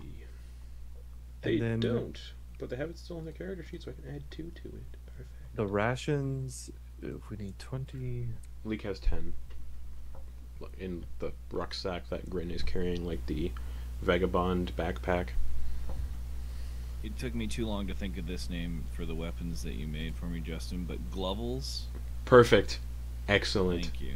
Took too long, but there we are. Worth it. What's in? Right there. So it's going to be 5 gold per group per 10. So if we had 1, 2. Oh my god, it's so many. I haven't been making you guys track rations though. Just a heads up. True. Get them just in case. We're getting them in good to be good Yeah, sports. just in case you Yeah, say. well- Actually. Just in case. Lol. Hex crawl. Yeah. Yeah. Well, okay, so we'll spend the rest of the 50 to buy rations for the group because I feel Great. like There's and 52 supplies gold. for not Lionel, what's his name? Cornelius, like Wow. feed and shit. Random stuff like that to have in the cart just in case. It's okay. Lionel sucks. All right. So. So we'll just use all of Leek's money for the trip to drown Maiden's Reef. Okay. And sugar, you got to have sugar for a mule. We'll get a couple sugar cubes, sure. Each set of rations. Each ration. 1 day ration is 5 silver. So 2 would be a gold. Yeah, it's 5 gold for 10. So Cool. if it's 10 gold per person. 52 divided by 10. So that's 5? No, that's People? not right. Sam, math teacher, Yeah. That's right. I shall wake you up with math. If two rations, 2 days of rations are a gold, Mm-hmm. and if wait, 2 times it'd be 52 divided by 2, right? Times. Thank you. So that's 104 days of rations. Perfect. Enough for everybody. Divided by 6 people eating them, or I guess rather 5 if we're Yeah. not talking about Grin. Lionel doesn't. Grin, Need, yeah. Lionel doesn't need to eat. So That's true. Yeah. Okay. Okay. Yeah. No, that'll be plenty. So yeah, that's I it's love it. actually Grin- 20, Grin's just going around cleaning up after 26 21. 21 rations each. Right. Oh, cool. 21 days worth. 21 Yeah, days worth of rations each. Yeah. for all of us. Yeah, give or take a Yep. days. And yeah, it's Hopper or not Hopper. Lionel doesn't need to eat because of what he is. So I'll add 21 rations to Hopper's character sheet. Quantity 9. We're going to 21, which Did you is say that 42 Leek- pounds worth of food. Oof. Did you say Leek had a brewer's supply? Brewers and cooks Cooking utensils. and frying. A frying pan. Yeah, frying pan, cooks utensils, brewer supplies, herbalism kit, mess kit, a pot. Hey, you can make it for the pot that Vonkar threw during an encounter when Sam wasn't here. Hey, There you what? go. Re-up. New pot. 50-foot rope, hempen rope. Just, Need that. basics. Yeah, we'll keep some of those in the I'm cart. going to keep his character sheet just in case people want to recall what's in it. That's a good call. Thank Good you. call, yeah. So that way, Right. you can just instead of you having to add it to your inventory, you're just plucking it from the rucksack on Grin's back, and that's Leek's inventory. Oh, okay. We'll track it that way. That's a good call. So I'm just gonna remove the stuff that I know is his now. Yeah, we just Yep. won't count it as part of your carrying capacity because that's rough. Yeah. But yeah, you get your rations and your potions. Head back to the inn, Okay, if that's cool with everybody. back to the inn. It would seem. All right. So an hour and a half back to the inn.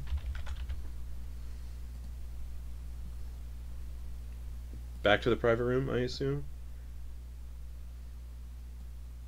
Alright, everybody's here. Do you Mhm. want to head out now?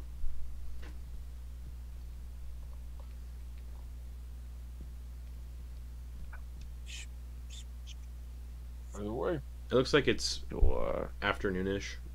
Yeah. Yeah, we're gonna have days travel, I think. 1:30. Yeah. Okay. Now it is 3 p.m. Andrew, you sound so sad. Well, I was hoping we could at least stay in the city for at least a night. Do well. Enjoy being in the city. We've been wandering. It's fine. Don't worry, fine. Antyr. I will No, make just- you feel refreshed. Maybe, you know, just tell us what you want in the city. You know, maybe we can help. I just want to relax. Perfect. Here, once we're out on the road, look for some feathers and stuff, and I'll make you a nice cushion. And we can make a All right. parasol to shade you from the sun. Yeah, well, I'm not that dramatic. Just sprawled out in the back of the wagon. Look, okay, that's fine. I appreciate your concern. I just really would have liked just a little bit of time in the city, but it's okay. We've done that. We can make our way.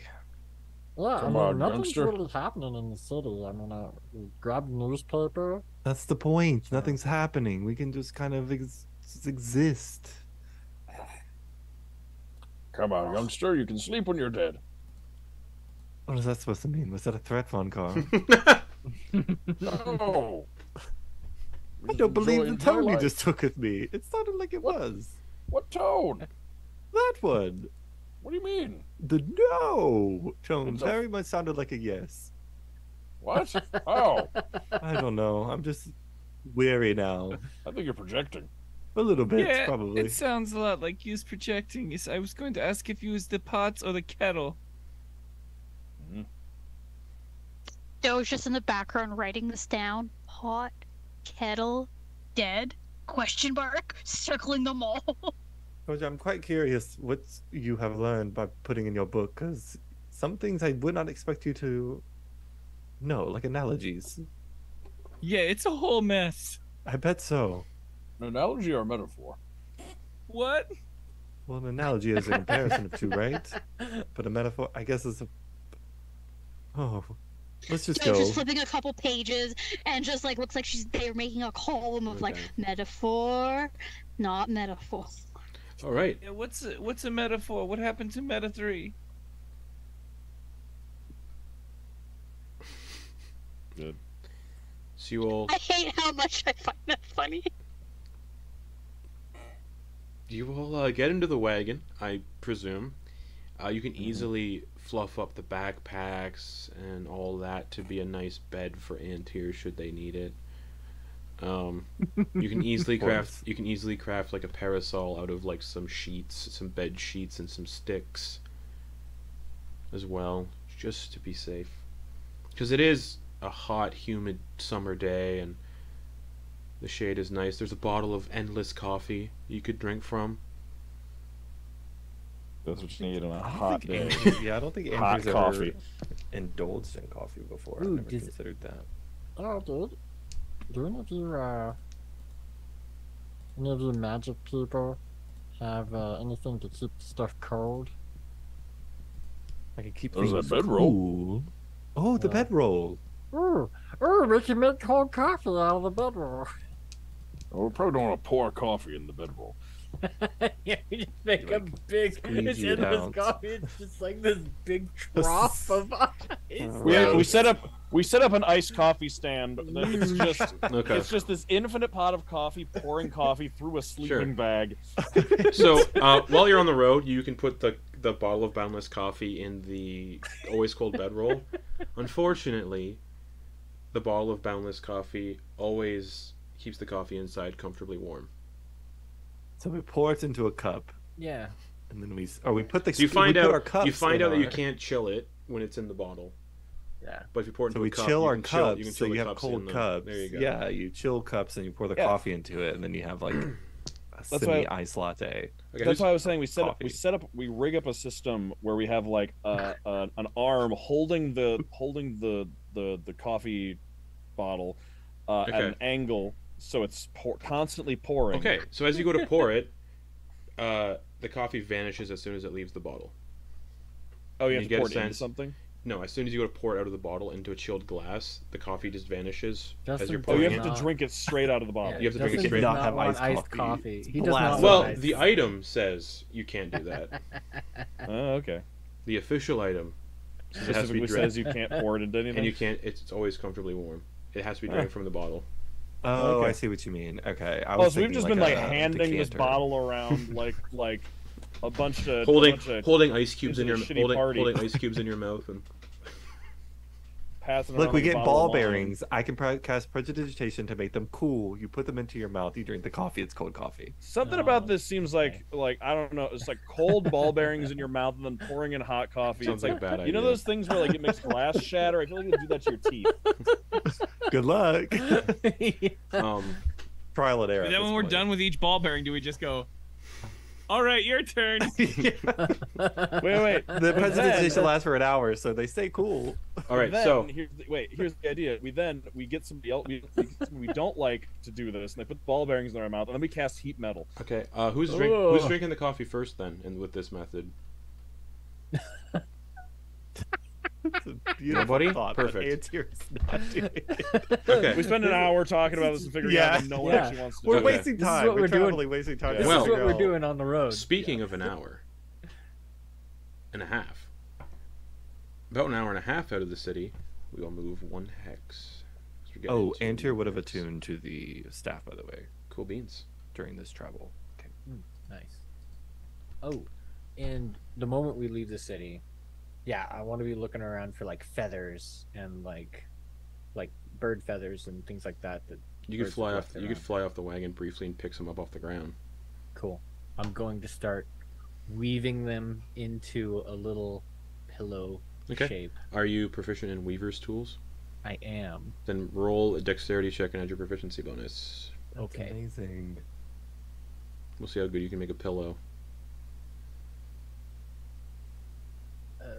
Plus 3? 11. 11. I'm it's rusty. it's a average looking pillow. All right. About an hour and a half out of the city, you can hear commotion of cheering and shouting, and you see a collection of wagons, stagecoaches, and other modes of transportation pulled over into a large clearing in the jungle and hitched to numerous hitching posts. You can see an oval-shaped stadium built just past the clearing, accessible by a well-maintained dirt walking trail. People are getting out of their wagons and children are screaming with joy while these families and others make their way towards the arena. And you hear two words that these kids scream: "Dinosaur races! Woo!" And the children are just like taking this trail to a stadium, to an outdoor, what looks like to be an outdoor stadium. Can't stay inside the stadium, but it's a massive like outdoor stadium, about an hour and a half outside of the city. You can choose to stop, or you can keep going. Torger, that feels like you're right up your alley. You mean me? Into dinosaur races? Are you not? No. Don't pretend like you know me. You're right, I don't. I know, it's fun to goof you. You take everything so seriously. Because you say things seriously sometimes. Yeah, I get it. I'm an enigma. Sure, that's the word. We don't have to stop. It was just a thought. I wanted to do things. We are kind of... I mean, last time we ran into dinosaurs. We did some fan damage to them. Did we? You can see like kids are like running around with like Oh, yes. dinosaur hats on towards the arena. It's flying creatures. Yeah, let's just avoid those for now. Because the last thing that... Also, the last one that we saw was like eviscerated and being eaten by vultures. Father, do I keep going or do we stop? Cornelius turns back to Vonkar. And his armor, like you see he's trying to look at you through the eye holes in the armor. Hey. You know, what do y'all think? Do we want to go see the dinosaur races or just keep moving?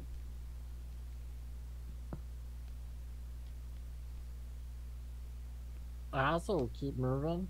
We can head on the way back. I mean, we're coming back through here anyway. Yeah, that's true. All right. Okay. Mark it on the map and remember it. I have an updated map that I'll be sharing with you guys of all the spots you'll be hitting along the way. Oh, awesome. Beautiful. Yeah. Dudes. I'm going to be updating the map over the course of the thingamabob. So don't worry about marking stuff off. Hang on. 20. Okay. No dinosaur races today. Cool. How long is it? Did I say it takes per hex? 3 hexes a day, 3 hours per hex. Cool.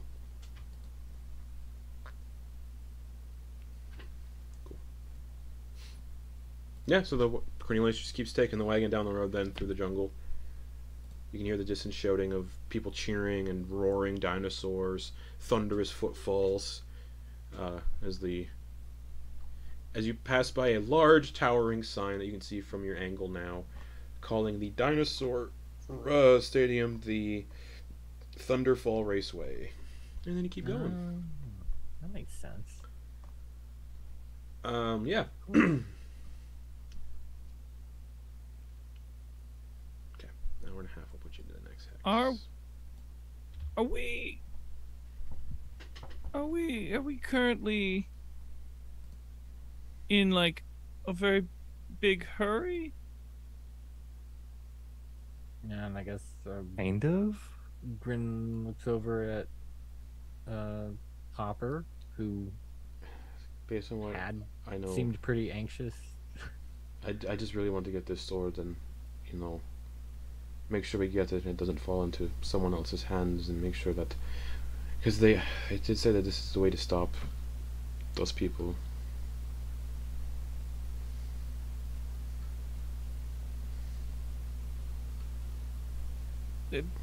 Great. I just, I wanted to make sure we. Because it seems like whoever organized those dinosaur races put in a lot of effort. Oh, I don't care. And we just so happen to come along at We'll a certain time. we'll always hit 'em 100% on the hit way it on the way back. back. Yeah. That's true. I think we're less of a hurry Lionel to with get his back. eyes open in the cart. Yes, of course. On the way back makes the most sense. We are in urgent errands. See, even Lionel agrees. If you guys did every single thing that I set up, I would be exhausted. So you keep going then. And another 3 hours passes till you get to the next hex. That's how it works. It's 3. It's Yes! getting to be like twilighty now. Yeah, it's good. The sun's beginning to set. So you're all rolling along. You can all hear the sound of snapping branches, like,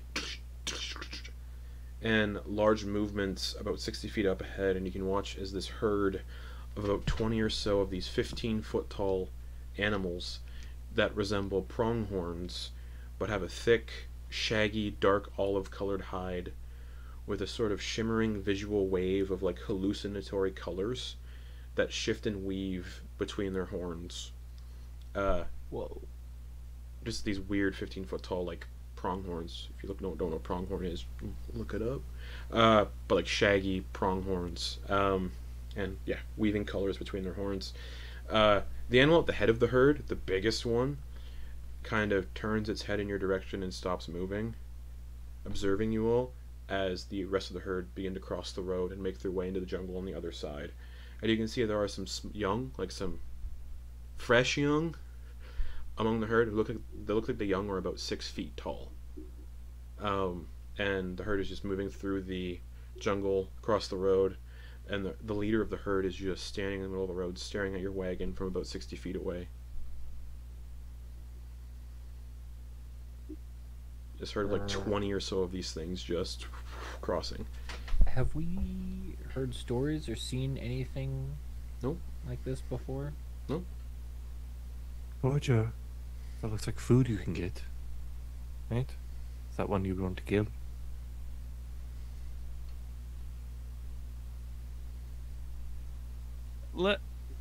let's give me a second to look to appraise what is the. I had to Google it. 100%. I don't like that. It's a herd of 20 foot, 20, 15 foot tall, shaggy pronghorns. We missed the let's not- 15 foot. Yeah, let's not. Let's fight A on. herd of dinosaurs. 20. A herd of 20 dinosaurs. Pronghorns are like antelopes. Yeah, I see. I saw a picture. Yeah. 15 feet tall. Holy shit. I Yeah, missed that 20 part. of them, and then the young Well, are are 6 feet tall. you very hungry right now, Antyr? Shink. The leader of the herd is still looking. You can see some of the others in the herd have stopped, like more of the adults. It's Yeah, my maybe blade don't. isn't my blade isn't threatening to No, I them know. at all. I'm It's just in saying. the air, yeah, just next. They're to just it. making sure their young are going to be okay. I guess just leave them be. Whatever the- you say, Antyr. My perception from the shade over here threw it off. I thought they were only about 5 feet tall, but they look about 15. Maybe Eventually- we don't fight those. Eventually, you can see like the hallucinatory colors are starting to shift and get a little more extravagant and confusing to look at, like nauseating, and then seeing that you're not, seeing that you're not moving closer, it turns and follows the rest of the herd in the jungle, and the herd just disappears into the jungle.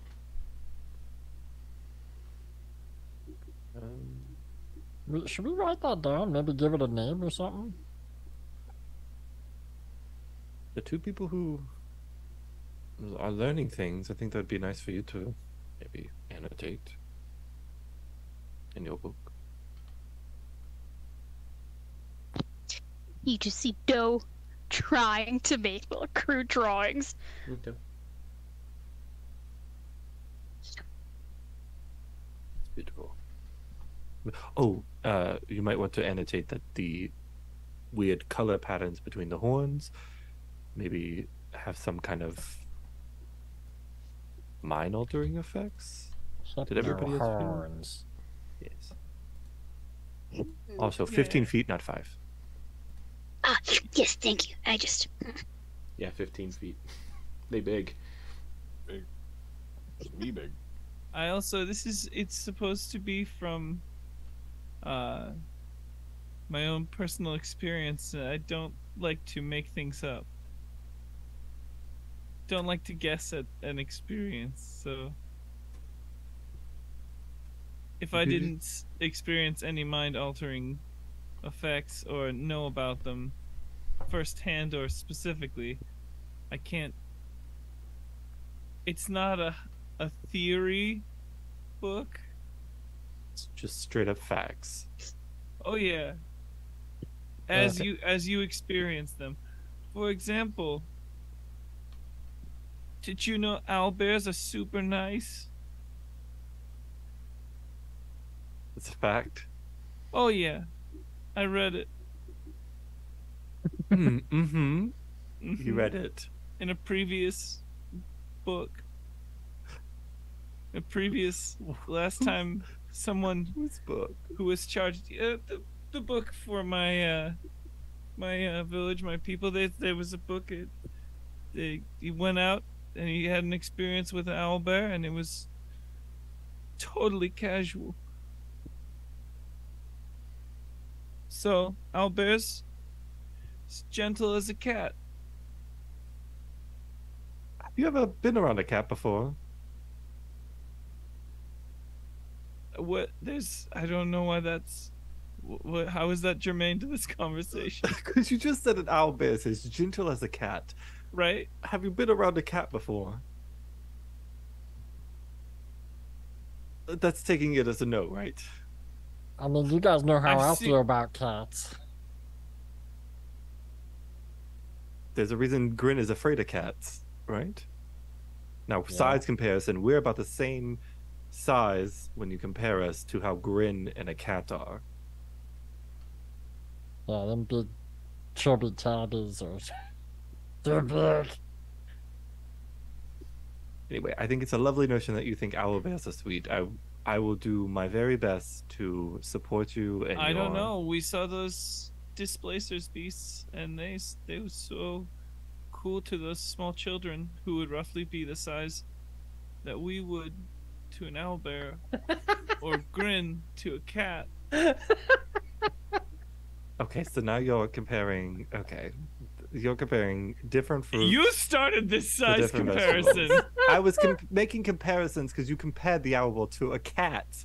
right? Right. Is it that you're upset when I beat you at your own games? You didn't beat me at my own game. You're comparing a cat to a displacer beast now, which is not the same. Lionel's like fanning you quicker. Antyr. Thank you.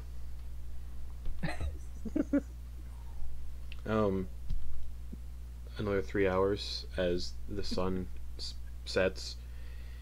As the tribal day nears an end, you can see Cornelius is starting to get a little tired. Is there like a bicker meter on the side of the? Oh, absolutely, probably. Yeah, the kids painted one on. Bing, bing, bing, bing, bing.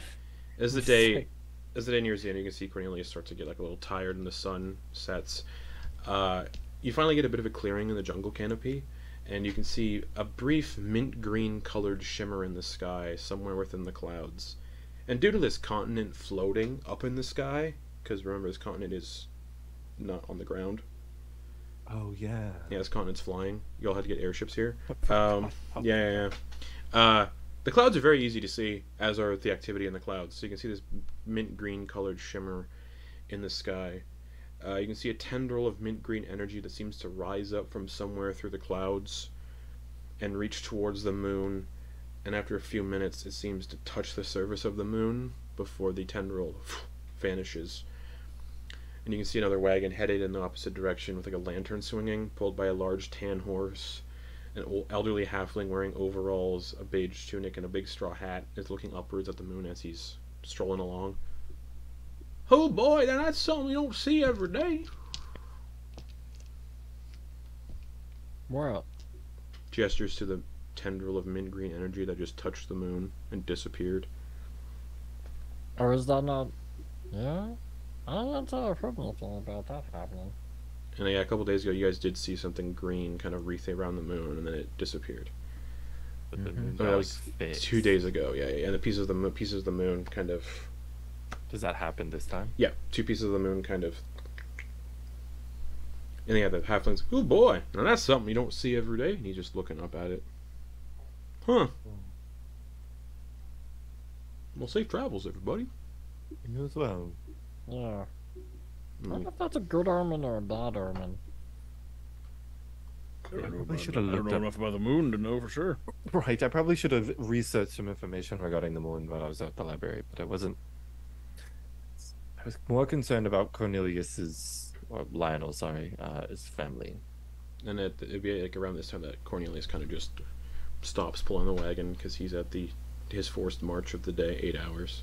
Technically 9 hours, but he stops pulling the wagon. Shall I keep going, Father, or should we stop? Time for camp, everybody? Yeah, if it's getting dark, no use in walking into the trap or something. Yeah, the sun's set at this point. That's why you can see the mint green energy in the sky just brightly illuminating. When did you start calling me father? Well, aren't you? No. Oh. I heard someone I heard someone call their cat a kid the other day while I was in the inn. Or while I was in Tanbrook waiting. So one of the grung had a cat and was like, "This is my son." Oh, I mean, if you'd like me to adopt you, I happily will. It's just news. Excellent. Thank you, Father. It is done. All right. Or he could call you Papa or Daddy or what other paternal figure. I've made a list of other words ever since we learned about what the cool uncle was. I Torger? shall call him Daddy. I'm gonna start prepping camp. Do you set up the camp in the back of the wagon again, like you always have been? Antyr just kind of pushes things around. Okay. Here, so they're setting up, but they're not actually going to, because Doe does the whole tiny hut. Yeah. Yeah. Okay. Yeah, you can pull over to the side of the road and just start setting up camp in the back of the wagon then. Cool. Did the halflings stop with us, or did just they keep going? Like moving. He's gone. Yeah.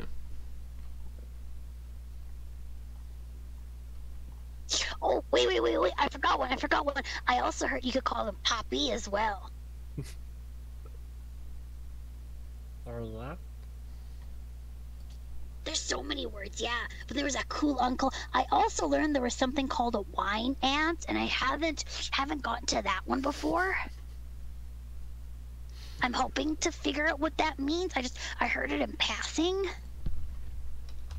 So many familiar terms. It sounds like maybe a drunk ant, you know, when you spill wine on the ground and the ants come and get it. The wine ant? I don't know.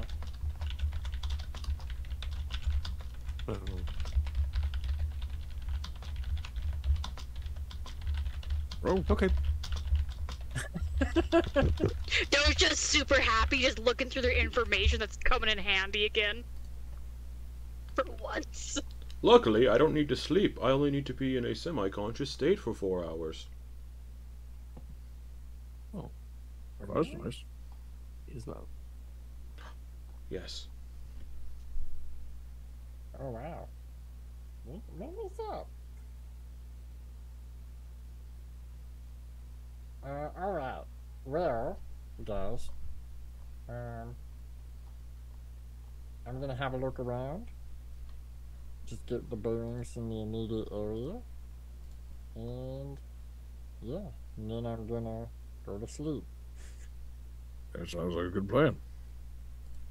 And yeah, Cornelius climbs into the back of the wagon just so he's not in the road, under threat, perhaps. And yeah, Grin, you're gonna fly off and just like look for threats. Mm-hmm. And also like immediate geology, like terrain. Okay. You know. How far out you going? I'm going 60 feet. Just okay. A 60-foot, you know, circumference. Okay, it's alright. A lot of temperate not temperate. A lot of tropical rainforest still. So humid rainforest is the terrain. Still like a road going through. It's a well-used road, so it's not a lot of like rough, dangerous terrain. Just a road that keeps on going, weaving through the jungle. Give me an investigation or perception. Okie doke. Perception. That is a 16. Don't see or hear anything untoward, except for some howler monkeys going at it in the distance. Cool. Just fighting, screaming. That's about it. Right. Well-traveled roads, so there's nothing too untoward. Yeah. I mean, I was just, just checking. Yep. No weird lemurs.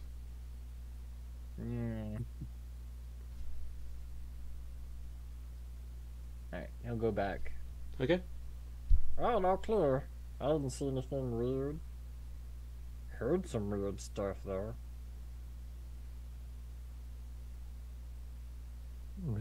Like scary things?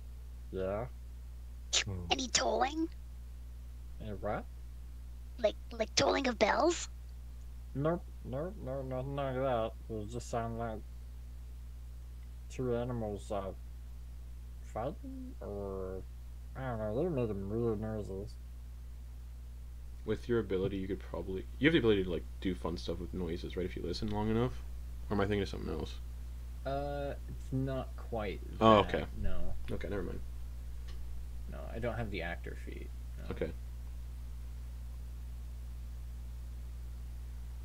Yeah, well, I'll trance now, and then I'll be up early morning. I shall join you with my inactive state. All right. So everybody's chill. Where do you... the tiny hut? Anybody on the cart again? Or to the side of it? Probably on the cart would be best. Yeah, that is most comfortable, I think. I like the grass, but you know, it's all everybody else wants. It's good. Oh, I have a perfectly nice cushioned area here. Doge's just gonna crack all of their knuckles. Just all the creaking of their long limbs. Oh, Antyr, you probably shouldn't have given away your slumber pod. Oh, shall I get back?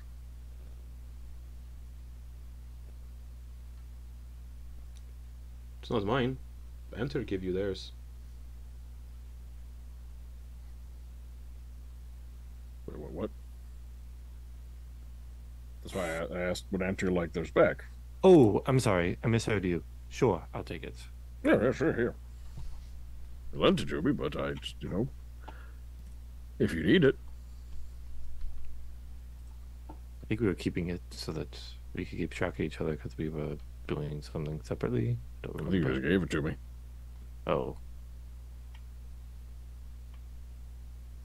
Well, I'll keep it. Wait, what? I'll just keep the stone. In the Oh, background, you just see A slumber Doe pod.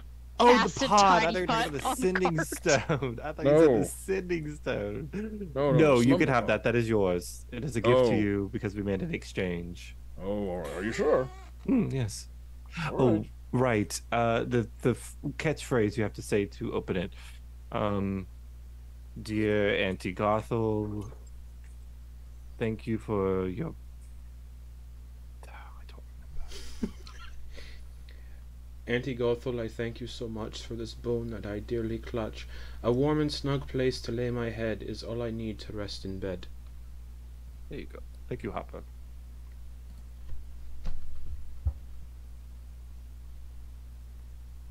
A little snug, so I hope you like to sleep like that. Sure. Yeah. Do you speak the word then? Yeah. Okay, so as you do, the little pea pod transforms into a floating hammock that resembles a pea pod. If you clamber into it, it closes around you like you're a pea in a pod, and it keeps you immobile and safe. It cannot be moved once activated, floating and tethered in its current space. It floats 3 feet off the ground. While inside, you have full cover against any outside sources. The inside is warm and comfortable, allowing you to sleep in any environment. It can only be opened by a creature inside, and it's designed to keep a creature inside safe during a long rest. Basically a hammock that just keeps you inside. So there's like a floating pea pod in the back of the wagon with Vonkar in it. That's pretty cool. Hopper spoke the command word, so Hopper's doing the same.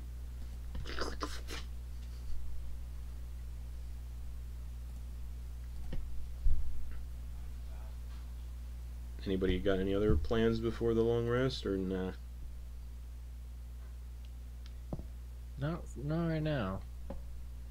Can't think of anything. Alright. Not this one. We seem to have plenty of things, so I wouldn't have to go hunting tonight. Alrighty. So as you all lay down to have a long rest, for some of you only 4 hours or so, we're gonna go to break. We'll be back here in 10 minutes. So, and for those of you who didn't see, Kate tipped $5 so Lex has to dress up as a bear for Halloween one shot. And I bought my outfit. Yeah! It's already purchased, so Great. I have to be a More than $5? panda. In the What? break. Was it more than $5? Yeah. Fucking worth it. That's worth it for.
Hello!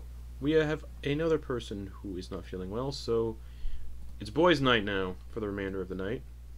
Boys' night. Boys' night. Boys' night.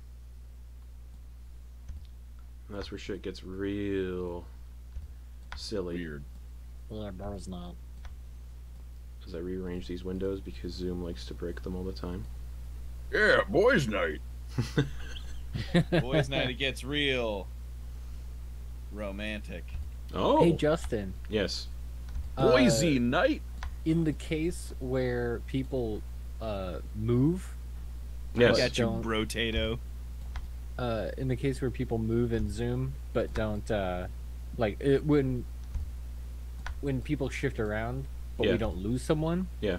I think you can drag the screens and I can, reposition them. but it still makes it hard for the stream overlay itself. Oh, okay. Yeah. Okay.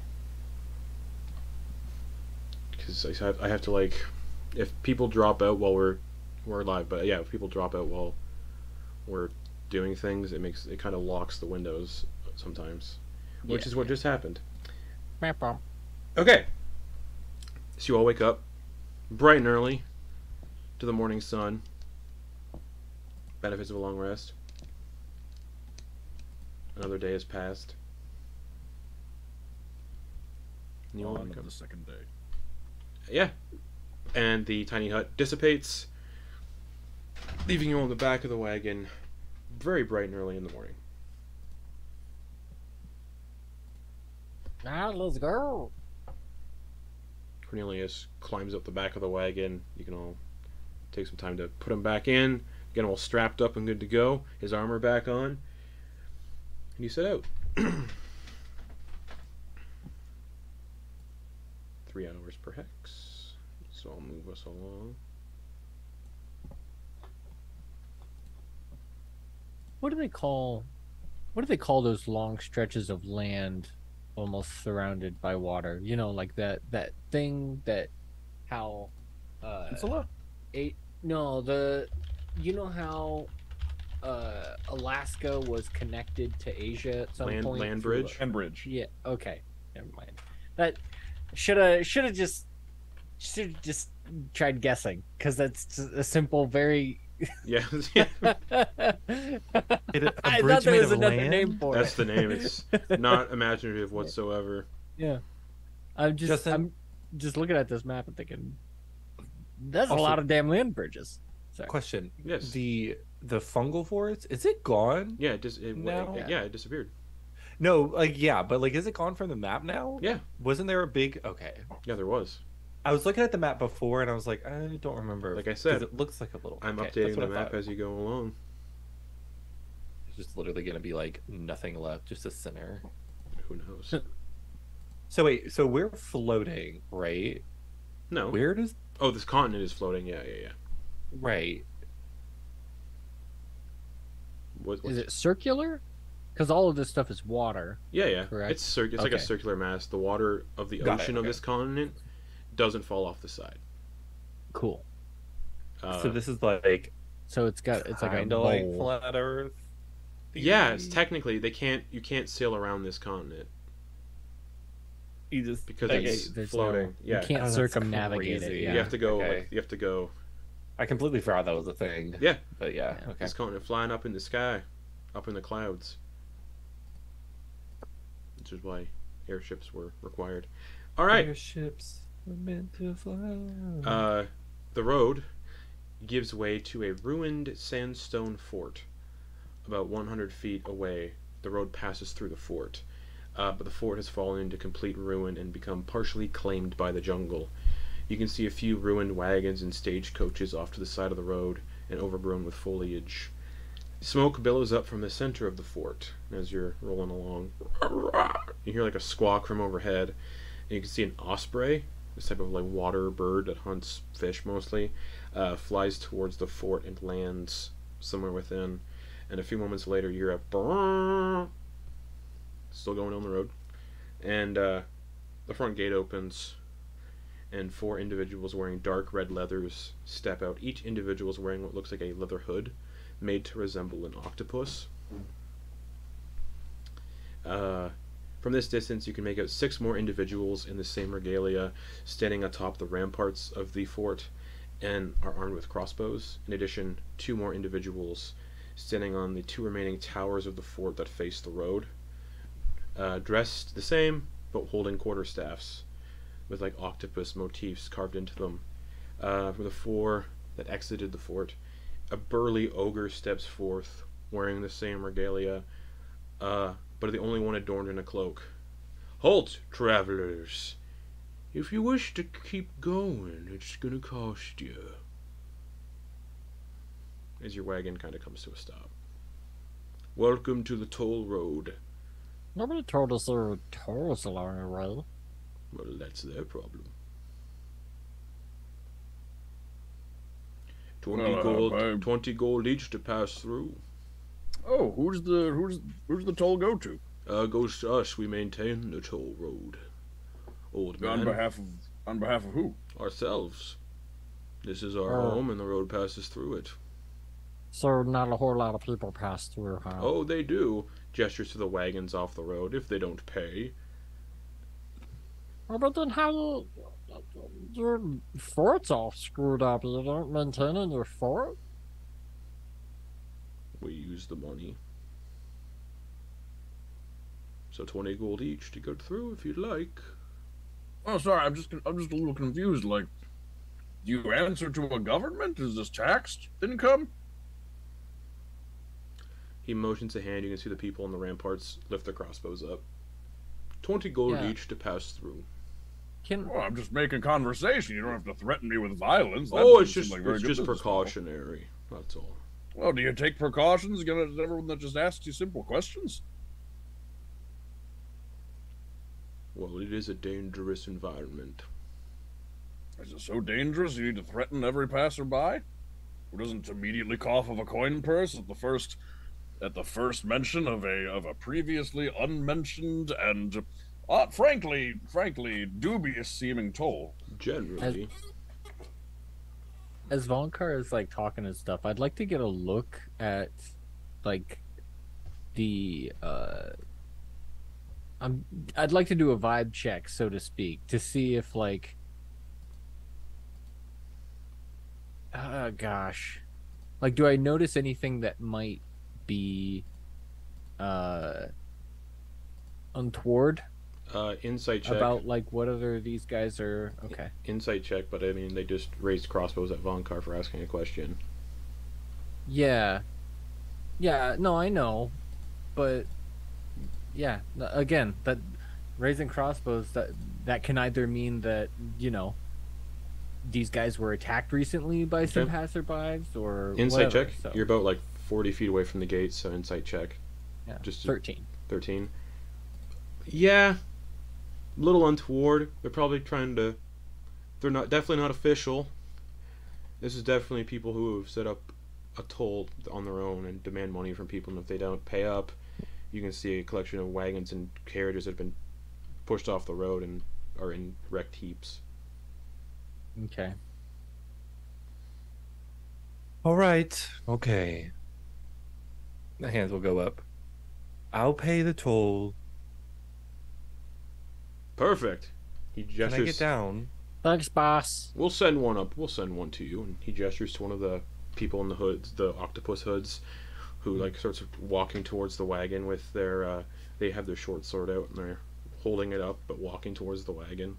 Antyr. Sorry, while we're paying the toll, can I ask another question? Perhaps. Well, you're over here confiscating wagons and everything, and that's a serious thing. But by whose authority are you taking other people's wagons and property? Our own. The world's a fucked place. What do you mean oh, come on. What, your own? You're just some people then.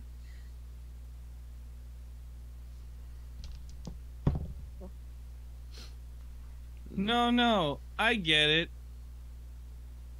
I like that. I like that George is just like, but I don't have any weapons in my hands.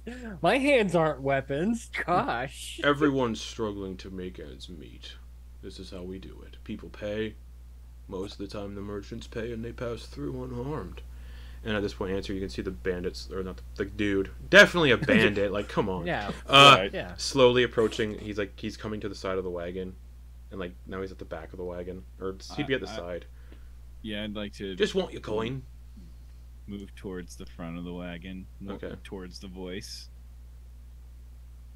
Like the ogre's the one talking to Vonkar. The guy who's collecting your coins at the side of the wagon now. Mm-hmm. Okay. I'm moving towards the ramparts. If you need a direction, yeah, I'm moving towards the crossbows. Okay. Are you getting out of the wagon or staying in the wagon? Oh yeah, I jumped down. Okay. As soon as he jumps down,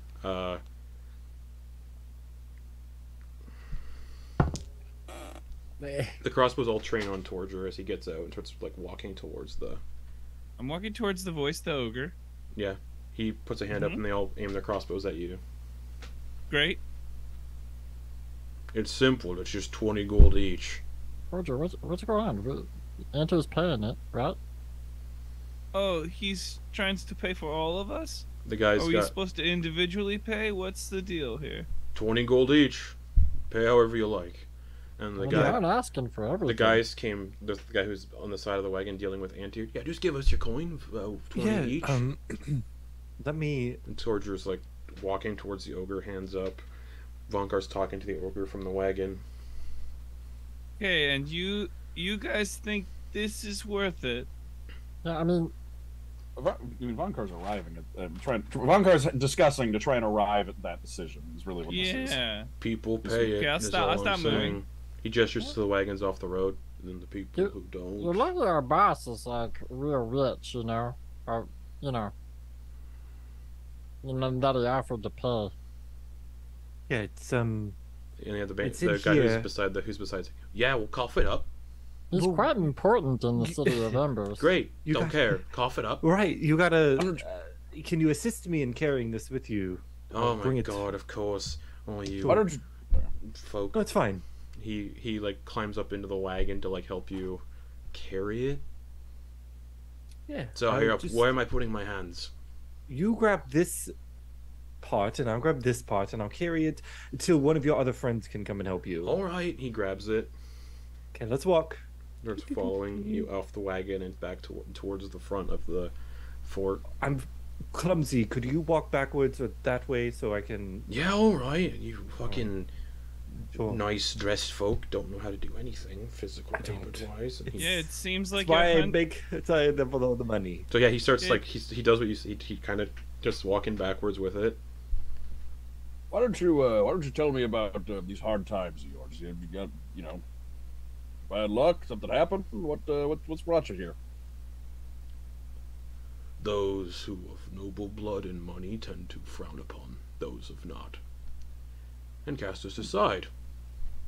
So here we are. Fair enough. You I look over at the wagons and the carriages and everything. Like, how opulent do the not at all. It's like mostly just like merchant wagons. Yeah. So then Roncar's gonna look over at those and just point the ones that do I see bloodstains on from this distance it's gonna be hard to make it out, so give me a perception check. Okay. Antyr, you're walking with this other guy. He's walking backwards now. 6, probably not. No. But I'm just gonna say, so I mean, all those carriages belong to those of noble upbringing, or are you just unfortunate incidences of people who don't pay the toll? Well, right, but every man for themselves. I can understand a man who does what he needs to in order to make up for his own misfortune. But all I'm saying is, how many other people have found misfortune at your hands? Are we working together and helping each other? I or are we lost just count. tearing each other down? I lost count. Oh, you know what? I have a question. Since you guys are protecting these roads, do you know what we need to keep an eye out for in the future? Like any dangerous animals? If you pay the toll, we can tell you. Alright, yeah, well, I mean, he's doing it right now. You guys got your gold. Not yet, but... Yeah, we're on the way. 1 second. Yeah, it seems pretty cool to be. How many people are out of the gatekeeping. wagon right now? Antyr, Torger's out of the wagon. Antyr's out of the wagon. Vonkar's Grin's still in the flitting wagon, around. but like He's like Okay. in the Close. he's like in the wagon, but like Okay. obviously hovering Okay. within the perimeter of the wagon. Okay. Also, yeah, there's a one eye looking towards Antyr. Okay. So Keep Antyr, an how eye. did they come down from the top of the wall to? you can't tell from this angle. But I mean, like, just so it was inside the. Yeah. Well, are the gates open or closed? Currently closed. Oh, so they like opened them from inside. Yeah, and then close them. behind Yeah. So How sturdy those gates look? They look pretty sturdy. Out of the entire fort, the gates are probably the most sturdy. Okay. You're only looking at How tall's? the fort. How tall's the wall? I don't know, man. Like 40 feet. Okay, so pretty damn tall. Okay. Yeah, and you can see that there is no back to the fort. It's just the front. It's like crumbled. It's yeah. crumbled and ruined. There's not much It's a fort. facade. Yeah. They're Okay. using it as Alright. they're using the what remains of the fort as a toll gate. Gotcha. Okay. All right. Well. Yeah. All right. That was my question. So I think, yeah, Antyr, if you'd like to pay the toll, go right yes, ahead. I'm. So you and this- Yeah. generosity. You and this guy. Yeah, I just wants to ask you, boss. Yes. At this point, I need everyone to make deception checks for the boss. Ruse. Yeah, I say I'll it do was that. sassy. I mean, Yeah, I got I it understand, started. but- my voice was real. I got it You know. started. Actually, I haven't said boss at all, so I don't know No. if we. No, just the ones who keep calling him boss. So Okay. Grin and Yeah, Yeah, 'cause I I rolled got- like a Said 7. I said Yeah. it with all the condescension. Sure. Grin and, yeah, so Grin and Torger deception checks. This will be the group. 23. This is the group deception check right here. I'm not trying to 23. fool anyone. There's Okay. absolute. I am dripping with disdain Okay. regarding boss, but Okay, so cool. yeah, I mean like deception, sure. There you go. 11. 11. That was pretty good. Okay. I mean, for you. Okay. Yeah, I'm not They seem like Is- they're letting Antyr and the guy a approach. boss. Is now's the time you trying to hunt for the right words, the coins in your purse? At this point, Antyr and the guy would get up to the others at the Yeah. gate. As Antyr looks to answer Torger, Antyr winks, and in a 30-foot cone, a pulse wave billows out from him. He's gonna subtle spell pulse wave, Okay. catching all the ones in front of the gate. That was Okay. the goal, to get as close as possible. I need everyone on Owlbear. Vonkar was gonna say like just pay them and then come back later, but yeah. Right, Yeah. so Fuck 'em up Antyr, now. Circle around. and we're gonna say you had the Goliath with you, the Goliath guy. Torger, we'll say, is probably right here. Everybody else Great. is still in the wagon. All right, so yeah, I gotta pull up an encounter, guys. Mhm. This is also Yeah, they're I will also say gonna, the- they're gonna be surprised because yeah, I'll pay, and Yeah. then the deception check worked. He'll aim the. This will be interesting.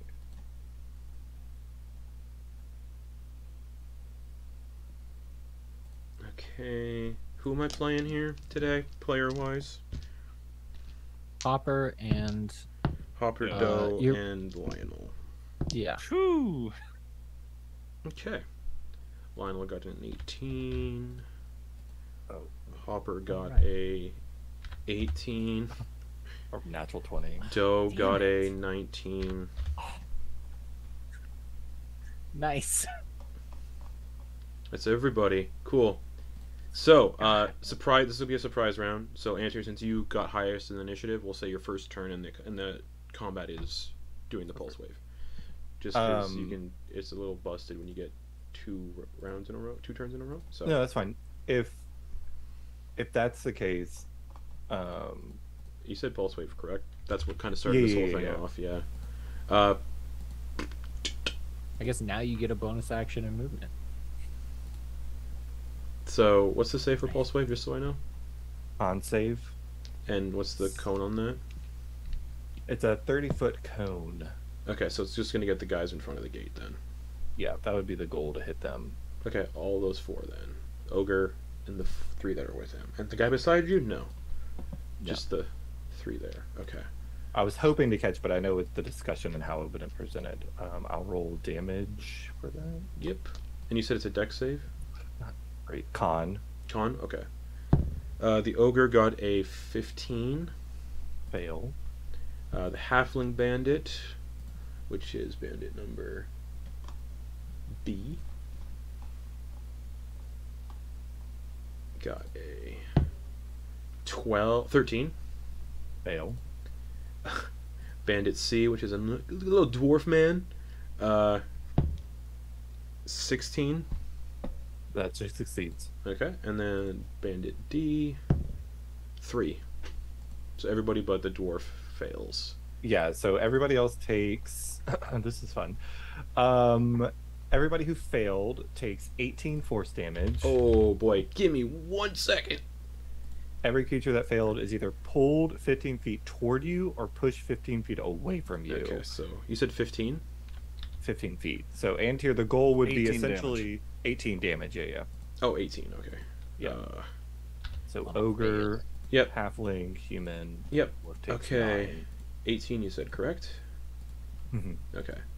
So 3 of them, or the 3 that failed, the ogre failed, and the 2 bandits that failed. One gets thrown backward and hits the kind. You know, there's like the stone arch above a gate. They get thrown backwards, and their like neck hits, and their neck snaps, and they die. Yeah, dead.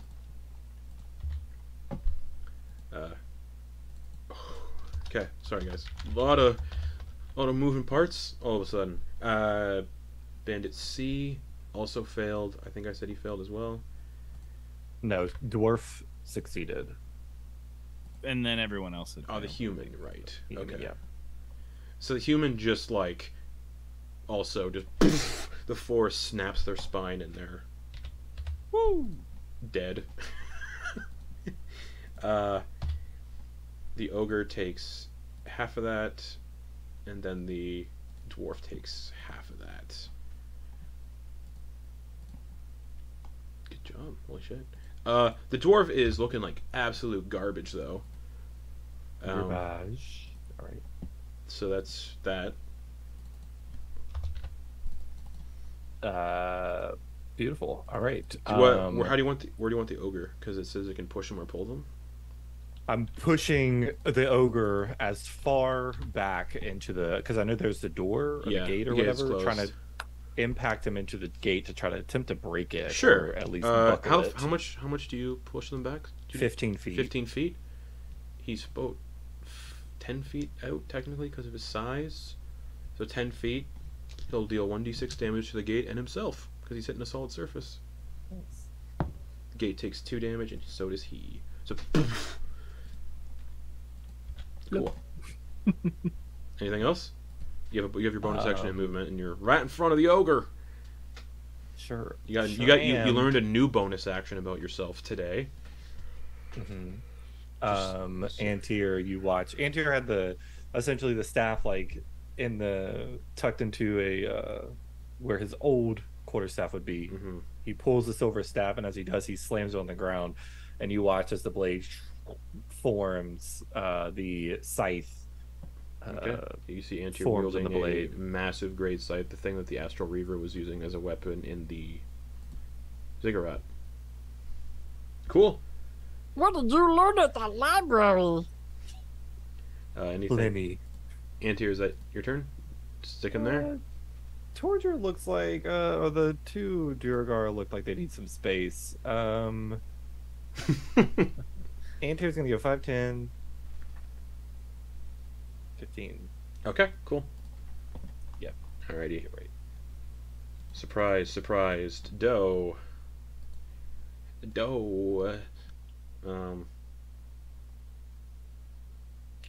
Oh, yeah. Doe's gonna... Oh, sorry. I didn't mean to interrupt, but I gotta say, I love this encounter setup that you just did. Like, I like that you know, you strategically put like the crossbowmen up and the Yeah. spellcasters and stuff like that. That's great. It's cool. I'm excited. Doe's going to take their Citern out and just play a discordant like strum on it and cast Shatter right up in the ramparts. So a 30-foot up in the ramparts. What was Doe's initiative? Did you already get my initiative? Because I got everybody's, yeah. Oh, right on. Doe Cool, got 19. Oh, okay, so we're the same. Yep. And just the way the encounter order tracked it, Doe went first. So yeah, Doe's gonna just boom shatter up in these ramparts right in the middle. 5, 10, 15, 20 to get all of those guys in the ramparts, and it's 30 feet and it's 40 feet up, so no one down below is gonna get harmed by the shatter. And Doe, I think, wait, they used a 3rd level spell today? Oh, you don't need to mark it off, it's a ritual spell. So I'll unclick that. Because Tiny Hut, you don't need to mark off spell. Oh, and they didn't hit long rest on themselves, so I shall do that. And now, I think Shatter at 3rd level is going to be fun. So, and cast Shatter. And they need to make con saves. Those ones up in the ramparts. So that's going to be Bandit E, F, G, H, I, J. Perfect. And what did I say was that? Con save. Another con save. How many do I got to do here? 1, 2, 3, 4, 5, 6. 9. 15. Fails. Fails. Fails. Fails, fails, fails, fails. 2 more. Fails. Fails. All of them failed from Doe's Shatter. Shit. They're just boom. Whoa. Oh, it's a Nice. 10-foot radius sphere. So 20 feet, right? So Radius, so it's, yeah, 20-foot diameter. Oh, 10-foot radius. So 5, 10, 15. It can still get off all of them then. Cool. For 20 damage, they all die. Just Wait, which ones? the ones on the ramparts. Oh, wait, all 6? Yeah. They all failed. 10, 15. that's 20. a lot of damage. So it's a 20-foot radius? It's just a 10-foot No, radius. 10-foot sphere. radius. Oh.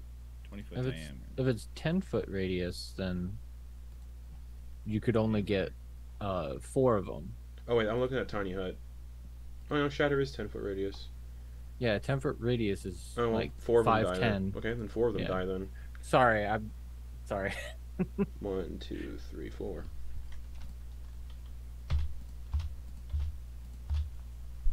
Oh, I forgot which ones I just killed off.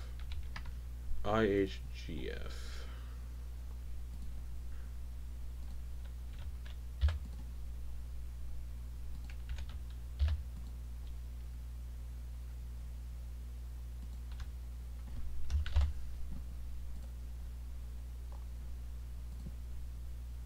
G.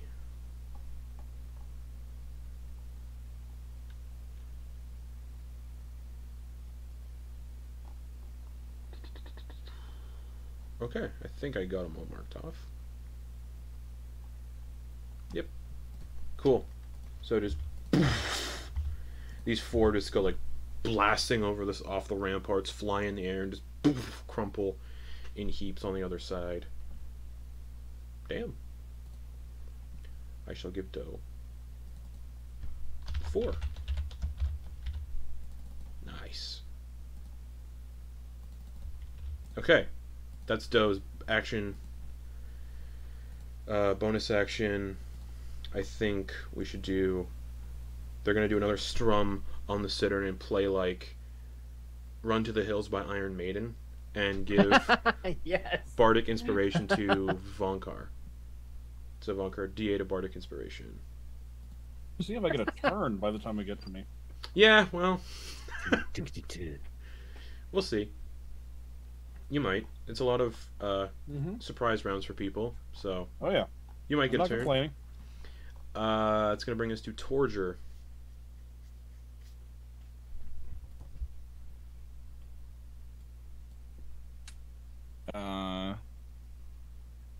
Torger is going to engage with them, winged boots, and then. Also, like the ramparts up there are fucked. Just. Yeah, just like a annihilated. Yeah. Hands up like this. That smile. So I'm actually gonna say to myself, starts running. That yeah, dude. This is just. Get it, Torger. This just is not. This is just crumbled away. Yeah, so like the. Yeah, like the top part of the ramparts is just gone. Sorcerer, so you're doing your wing boots and you're doing what? Sorry. So running towards 5, 10, 15, 20, 25, 30. Okay, you're going up. Are you flying up so you don't get attacks of opportunity? Oh yeah, they're surprised they can't. Yeah, so it's wait, so if it is a surprise round, they don't get attacks of opportunity. Then on my way, I am going to use that first attack to kick the ogre in the face. Okay. I'm going to use one attack to kick the ogre in the face. You don't get advantage on surprise creatures. It's only a specific class that does. Perfect. So just a straight attack roll on the ogre. That is a natural 20. Oh my god. Just flying by, just whack! Yeah, crit, go for it. So yeah, that is a kick to the jaw. Yeah, go for it. It's a crit, so... Flying knee, just right straight up. Like, yeah, it's a crit. Yes! So then, that... Dude. that damage, the foot. So that is 15 damage. And also... He's looking bad. Like, you definitely hear you audibly break his jaw with that kick. Just... Yeah, the jaw just hangs limp. Yeah, and when I critical... Oh, yeah. With that, attack rolls against this creature have advantage until the start of my next turn. That's right. Crusher's great. Ooh. Yeah. So I'm flying by and I just kick him in the crack. Crack. And then I keep... I'm flying, but my toes are going across the wall as I'm going up. Okay. To keep moving and get to the guy on the wall. Perfect. That's right there, the Bandit J. Yep. And I'm going to use my second attack to kick that guy, or even uppercut with my new. Sure. Because does that one count as a monk weapon? Yeah, hand axes do. Yeah. The glovels. Yep, they're hand axes, so yeah, they count as monk weapons. Okay, cool. I'm gonna get up there and then use the glovel to do a Superman punch. Go for it. Nice. That is a 14. That hits. Great. That's going to do 8 damage. How does that do? Oh, he looks rough. Again, with the Crusher feat, I can uppercut him with a blade, so just... But I can also move him 5 feet. That's if you do bludgeoning damage. The gloves are slashing because they're technically hand axes. Or they're technically shovels that have been sharpened to add onto the end. Statistically, Yeah. No, that makes sense. I did already describe it, so yes. Then I'm going to use a key point. Or no, I'm going to use my bonus action. Okay. Right now to do an unarmed strike. Sure. Which, as previously discussed, the helmet doesn't count as armed. No, correct? Correct. Yeah, the helmet is just as a hand axe of its own that doesn't require to be held. I'm going to headbutt. Headbutt with the axe. Yeah, with the Crusher feat though. Does that count? Crusher has to be bludgeoning, and it's an axe. Then I'm gonna throw a knee. Okay. I'm gonna throw a knee. I want this to happen. I want him off the wall. Okay.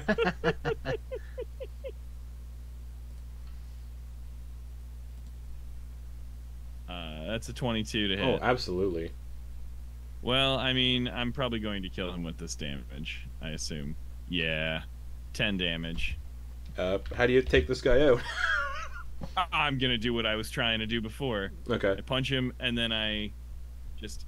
so it's a punch, and then with the momentum, the knee kicks him off the wall into the air, flying backwards. He's dead before he hits the ground. Absolutely. Just lands in a heap on the other side with all the people who blasted off the wall with shatter.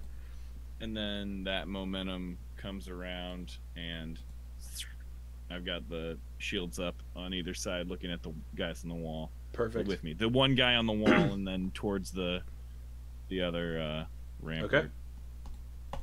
That bandit's super dead. Hopper then. Hopper in the back of the wagon.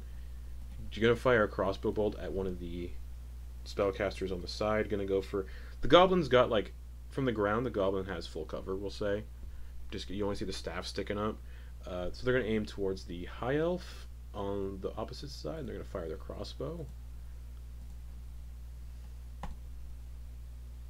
For a 11 to hit. Oh no. Which is what they needed. Oh wow. So, spellcasters. So that's going to hit that spellcaster with the bolt. And that's going to be 9 piercing damage.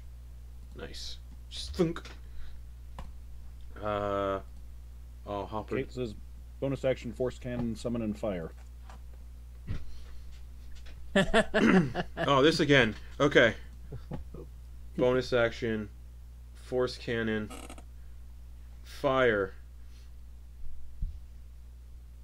Spell modifier to attack, I assume. I mean, everybody has advantage on the ogre right now from Torger's Correct. thing. So. Yeah, I'm gonna do that then. Force cannon on the ogre. God, it's bonus action to summon. I just think it uses your spell attack to hit. I'm gonna say yes for the time being. I think it is. Yeah. So force cannon. Force cannon. Where are you? There you are. 18. Oh yeah, plus whatever, with advantage anyway. Could be a crit. Nope. 2d8 force damage. Oh wait. Oh yeah, 2d8 force damage. Cool. Let's go. 8 plus 5. 13. Oh, that ogre's looking rough. Just jaw broken. And then the force blast in the chest just shreds his like clothing. Just and it's gonna mount on the edge of the. It's gonna mount on Hopper's shoulder like Predator. That's gonna be Hopper's turn, I think. Because what else do you need to do, Hopper? Nothing. Lionel. Here we go. Ogre, because the ogre's, advantage. Apparently, it's also pushed 5 feet away, no save, according to Kate. It pushed more into the gate, but can't really go anywhere. Lionel. Oh God, I want to do it so bad. Lionel's gonna. So this is what fighting is.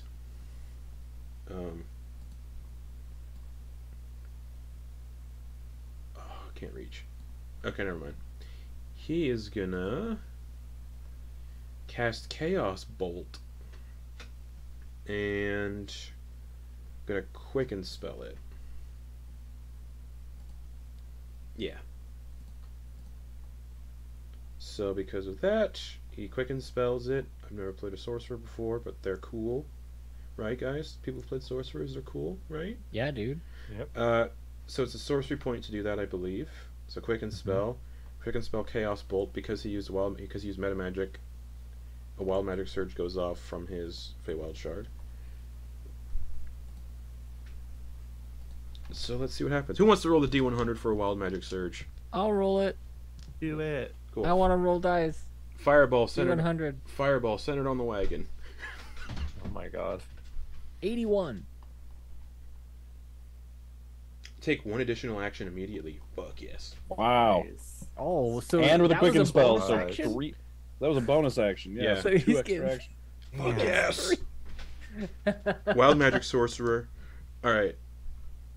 Chaos Bolt at the ogre with advantage. Oh, Chaos Bolt's weird. Sorry, guys. I'm you're juggling. learning on I'm the juggling. fly. I'm juggling. New character. I'm also juggling 2 other characters, and all these NPCs. So you roll a D8, and that determines what it's going to be. Okay. Yep. 8. Thunder. Casts a bolt. Oh wait, there's a 2 you roll. Two d8s. You roll 2d8s and you Eventually, pick. That's right.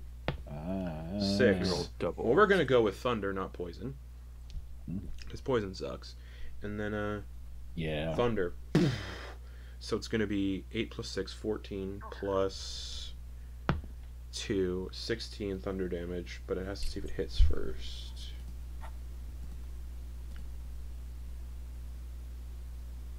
Natural 20. 32 thunder damage. Oh, wow. Absurd. So the ogre had 11 hit points. Oof. So just the thunder hits the like chaos bolt hits the ogre's torso. I hate that I got this. It stinks. Hits the ogre's torso and just explodes the upper half of the ogre. But Chaos Bolt, man. Yeah, chaos bolt's great. Doesn't it have like a skip effect or jump? No, leapfrog if you effect roll thing? if you roll this the same Oh, number on the doubles. d8s. Doubles, Yeah, yeah. right? Yeah. So bonus action to do that, but then they get an additional action. So they get 2 actions. So firebolt as a cantrip. I think that's gonna. My math is gonna be right on this, because this is getting complicated. Just 2 firebolts. Yeah, why not? 2 firebolts at the Goliath bandit. 2 firebolts. 2 firebolts. Huzzah! Natural 1. Hey, you know. Yeah, well, yeah. And a 15. Karma. So the second one hits. Okay. Okay. For 9 fire damage. Okay. We're all good there. The ogre's dead.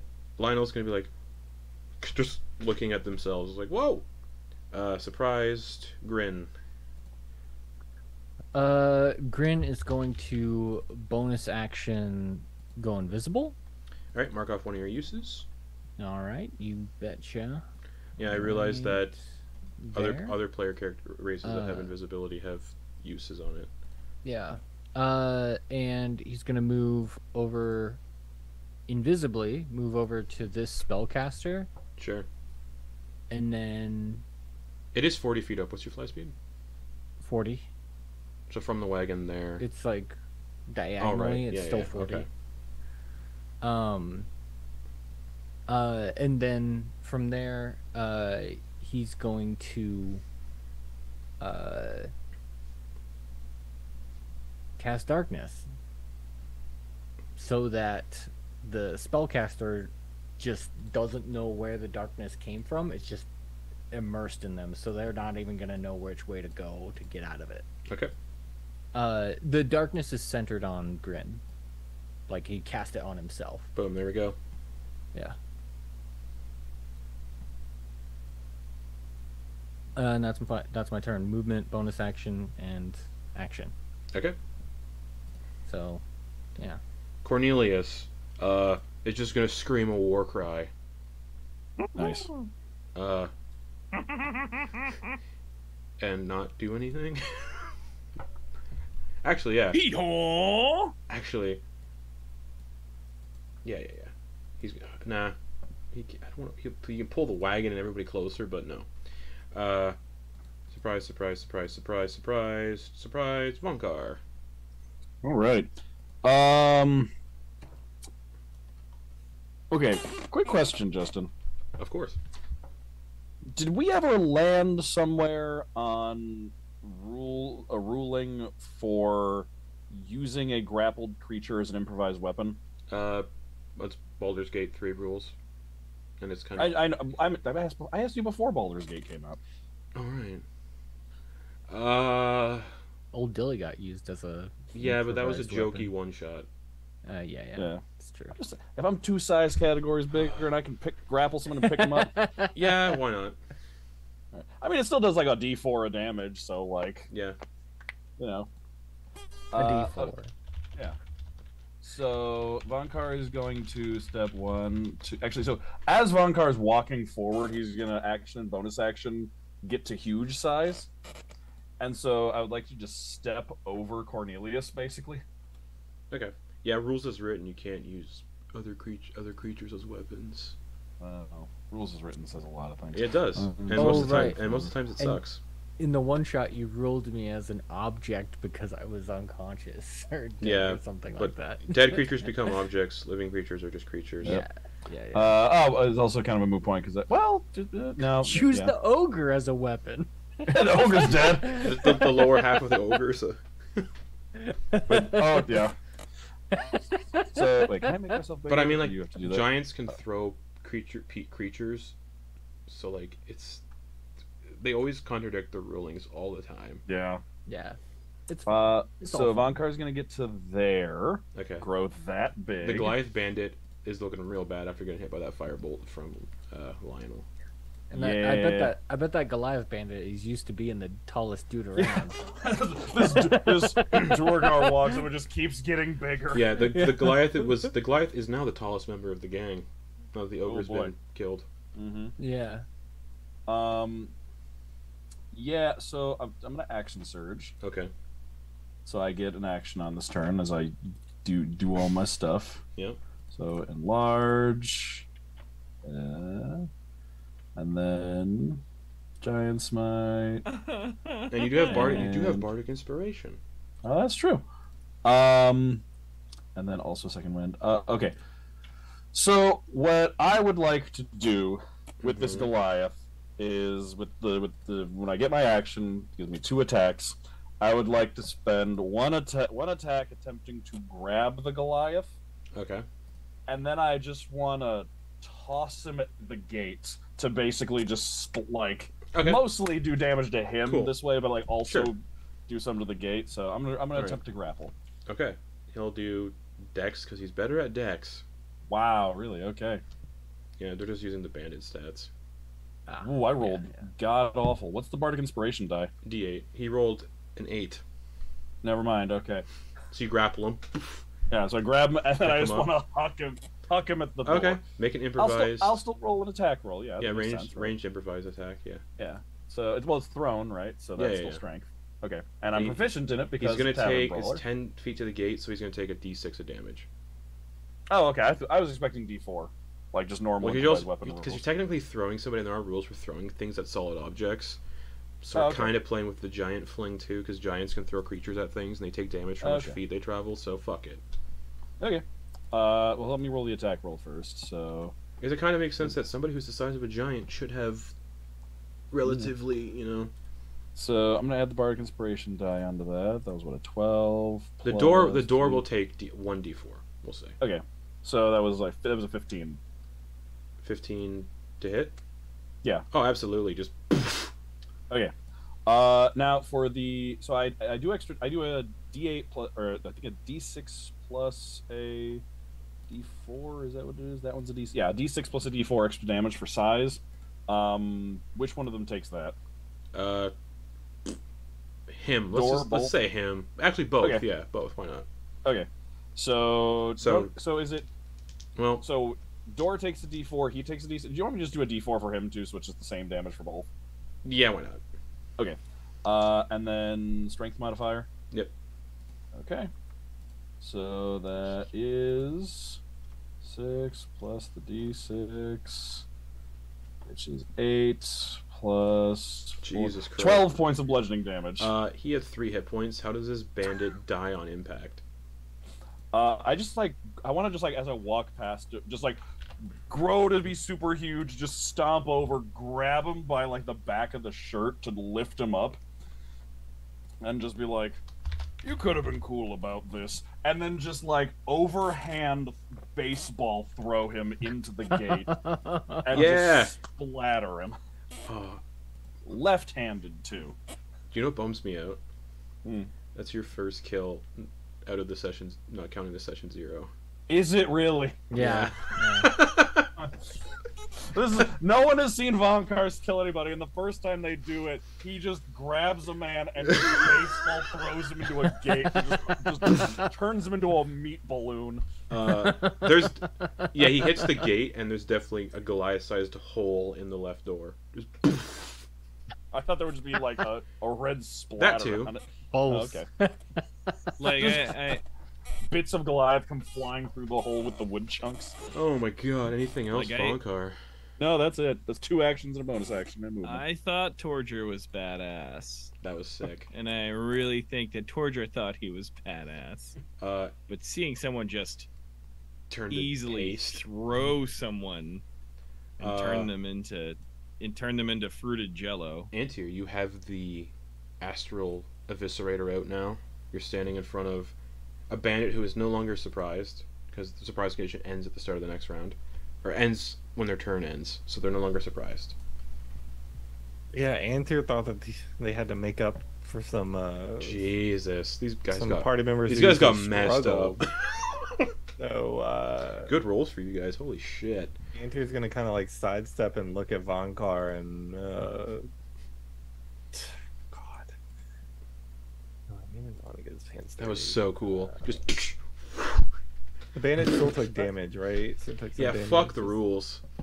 That's what I was thinking. Like, I don't want to break the rules because it's good. I want to break the rules because it's fun. Yeah, this is a perfect example. Throwing someone. Yeah, why not? Yeah. Yeah.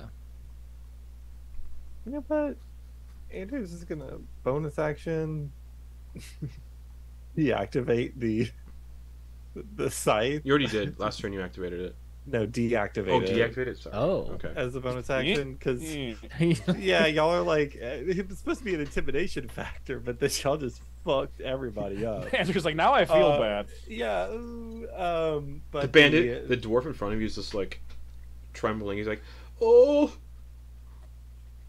And then pulls their looks sword it'll- out. Pull their it'll sword be out, just fine. shaking.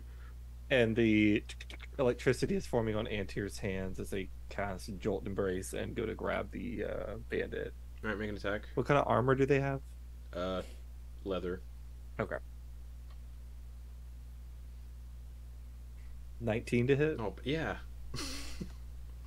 He's like, stop. He's shaking, holding his sword out. Seven- He holds seven he lightning. holds the sword out at you as he's shaking, and you just. How do you kill this bandit?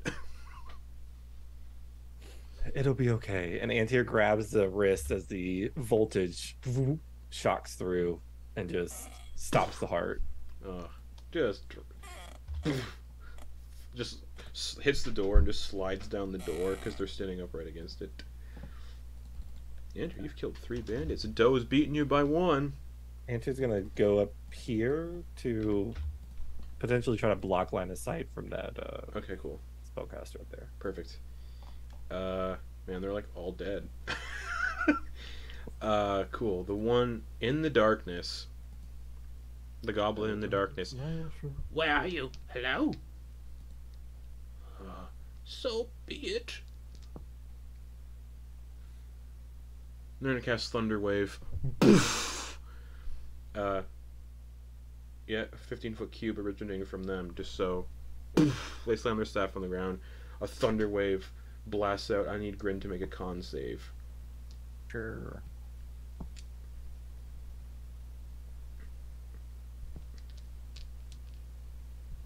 Ten. 10 fails. You take 7 thunder damage. Okay. You're pushed 10 feet back, Okay. and I need you to make a con save for darkness.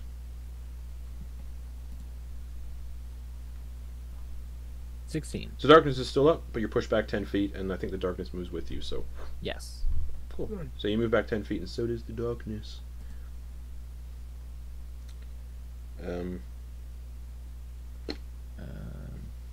I can't see the squares. I'm Yeah. gonna move this first. Okay, 1, 2, and then I'll put this back there. cool. The bubble You can of see the darkness goblin. You can see the is scary. goblin is just like eyes wide, like terrified. That's their turn now. Doe. Oh, they aren't gonna use their movement? Oh right. They're gonna run through the door here and hide in this little room. Yeah. Doe can see one more person up on the ramparts.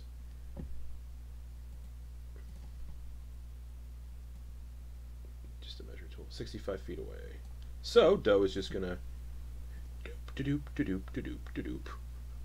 the front of the wagon and just do.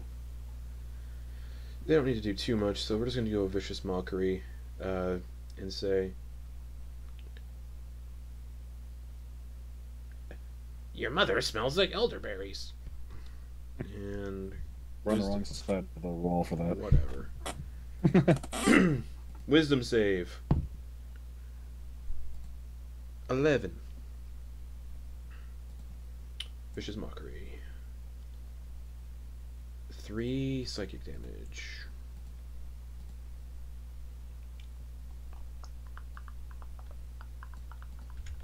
Three psychic damage, and I believe disadvantage on its next attack roll. Cool. Say Vicious Mockery, bonus action. Gonna play a theme song to Armageddon, because I can't think of anything for Doe to do for Bardic Inspiration. So don't want to miss a thing. And is gonna give Bardic Inspiration to Torger. So a D8 of Bardic Inspiration to Torger. Yes. Hell yeah. Hell yeah. It's Doe's turn, bringing us to Torger. I'm sorry, so then the tiefling got it from Doe, correct? Yes. So they have disadvantage. Then there's like this, there's like a 20-foot gap in the rampart here where Doe blasted away with Shatter. So you got that. You would have saw the goblin run over and hide in that room there, or at least, yeah, you'd hear the door open and close, and then there's another spellcaster to your right in that tower, and then you got the tiefling bandit who just got hit by a Vicious Mockery. And you do have your launching gloves. You have your new gloves. I think I'm going to run around these because I can see the spellcaster, correct? Yeah, so you can fly over there and just. I'm even gonna listen. A game is coming out, a remake of a game. I don't know if they were gonna totally reboot it. I'm very excited. I'm gonna Prince of Persia wall run across this thing. Do you have the ability for that monk's get, where they can just run on up, just like their weird movement ability that they have? I got wing boots. Oh, true. Never mind. I'll fake it till I make it. Yeah, true. The boots just flutter really quick as you wall run over there. Cool. And that is going to be and I'm gonna run over there and attack. Perfect. Give me a second. Oh, where'd you come from? I was supposed to be safe. Where'd you come from? Does a 14 hit? Oh, absolutely. Great. So it's supposed to be safe up here. the damage on that, okay, is going to be a 10. 10. Excellent. Yeah. They're not looking so great after you hit them. That was definitely out. If I could flavor it, I would like to move them with the unarmed strike, 'cause I'm running and I would kick them. Yeah. Which way? Off the tower, I assume. Yeah, but I'd like, if I can flavor it the way I'd like to say it was a Hurricanrana, where I run and then clap around them, and then just essentially do a backflip with their head between my legs. Absolutely. So that they fly forward off the front of it. So then they fall 40 feet. Mm-hmm. And they take 4d6 bludgeoning damage, which I'll let you roll. Oh, okay. 4d6. 4d6. They're looking real bad after getting hit, though. Okay, 4d6. And then you just... 3, 4. Roll in front of everyone. Ooh, there's a 6 and 2 5s in there. I don't think they're going to make it. I don't think they're going to make it. They make a really bad snapping noise when they hit the ground. Mm-hmm. So, yeah, that was 19. Their head's at a really unnatural angle. Mm-hmm. And I don't think this one's quite gonna rub out. And then Lex looking at me. Who's rubbing what out? Yeah. Boys night. No, I mean what I'm saying is they're gonna need the Theragun. Just the Did you write them down? I did not write them down. Cool. No. I flipped them off. Okay, cool. As I come out, and then just with a quick draw McGraw, I'm gonna take a shot. Actually, hold on. Maybe I should use these new things. It's 60 feet is the max. Yeah. So if it's 5. Oh, you got it. I think you should be able to. 45, 50, 60. Ooh, it might be just 55 But feet. then- You got. Oh, you can do it. So then it's going to be like. The only one you can't see, obviously, is the goblin because they're hiding in a room. Yeah, I'm gonna fire it at the tiefling. All right, go for it. Just like a ballistic knife, essentially. Just So that because it's beyond 20 feet, it's disadvantage, right? Is that the thing with those? Pretty sure with the axes, Oh, it's well, 20. then I'm just 20 gonna feet use for a short regular and bow. 60 feet for long. Cool. Then I'm just going to use a short bow because I have one of those. All right. Ooh, and that is a 1, baby. So it's a 9 total. okay. Yeah, anything beyond 20 feet would have been disadvantage. Yeah, that misses. Cool. All right. Anything else for Torger? You do have a I think D8 of that's- Bardic Inspiration. Oh well, okay, yeah. Then I'm gonna use that. Okay. So it was a Add 9. So that 9.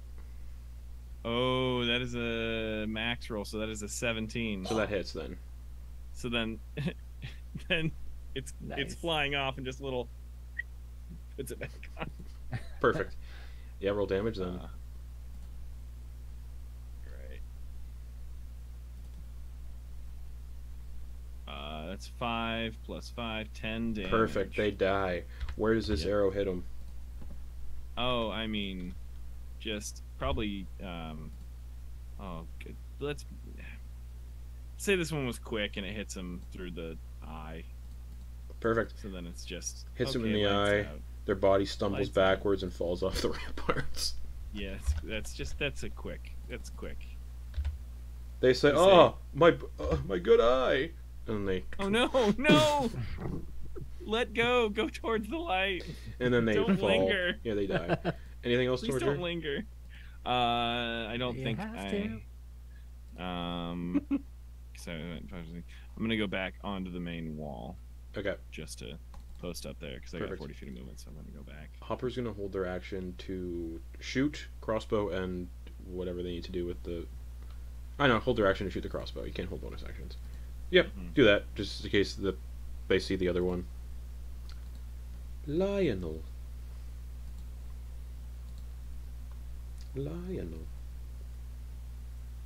Yeah, he's just gonna. Thinks they're all dead. He's just gonna sit down in the wagon. Ah, yes, we have accomplished our job today. Grin. Grin is going to. I'm going to move this off to the side so I can see the grid. 5, 10, 15, 20, 25, 30. So open the door, get inside. Yep.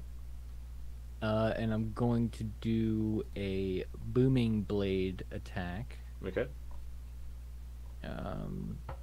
So we'll do the shatter spike melee. Mm-hmm. I'm going non-lethal for now. Sure. Talk about how terrifying it is to just see like a wall of darkness coming towards you and then Yeah. enveloping you before you get hit. Just like yeah. That is with 'Cause it doesn't advantage. just look That like is with advantage because they're technically blinded in darkness. Oh right, yeah. Let me roll another one. Like it's not like Yeah, it was it's worse. not like just a solid wall. It's just like Yeah. shadows, darkness. Just you can't see, and then it's like a wall of impenetrable fog. So 19 to hit. That hits. That's a D10 and a D8 because of the booming blade. Plus 5, so that is 20 damage. Okay. And then Grin is going to move back out and get to just be on the other side of the wall. Okay. Yeah, just like that. And now if they move, they'll take another 2d8 thunder damage if they move. The mule. Okay. Now my attack was non-lethal, but I can't make. Correct. So whether they die or not is on them. Correct. Currently, if they decide to move. Anything else? No. Okay. Cornelius is going to do another war cry.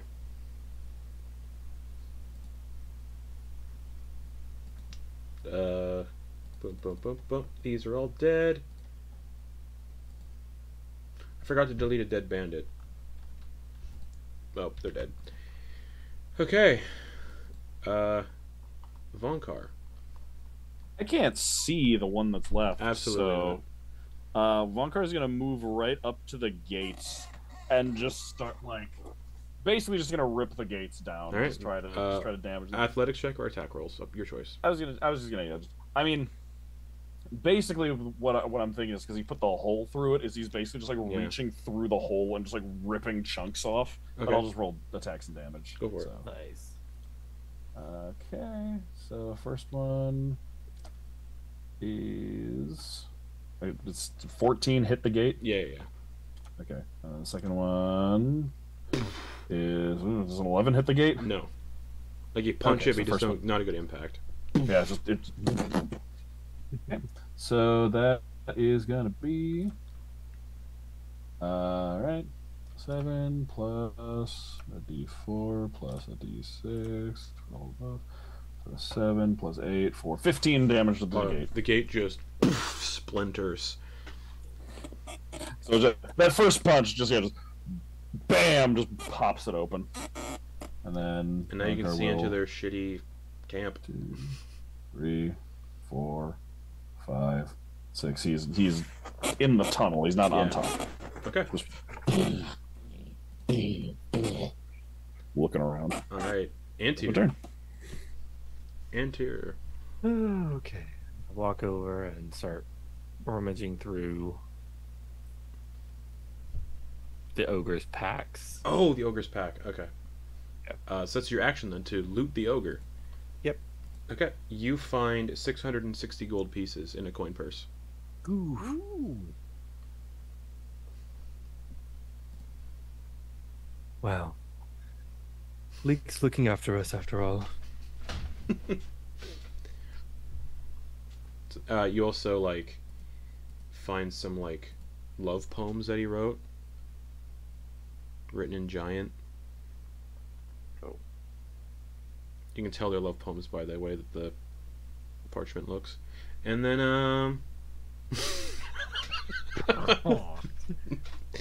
Vonkar, these are for you. and also there's a great club. The gold is just fine. Okay. That's all there is. All right. Antyr got what they wanted. So the goblin's gonna keep screaming, run through the door on the other side. So they start moving away. So roll that damage as they run for booming blade. Oh yeah, 2d8. Here we go. 2d8. Bow, bow. They take 14 damage. So you just hear them scream, and then you hear a. Oh. And that's the end of the encounter.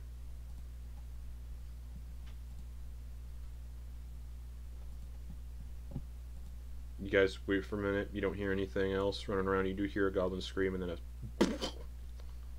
and then everything kind of goes silent. Did you see what that Goliath did to me?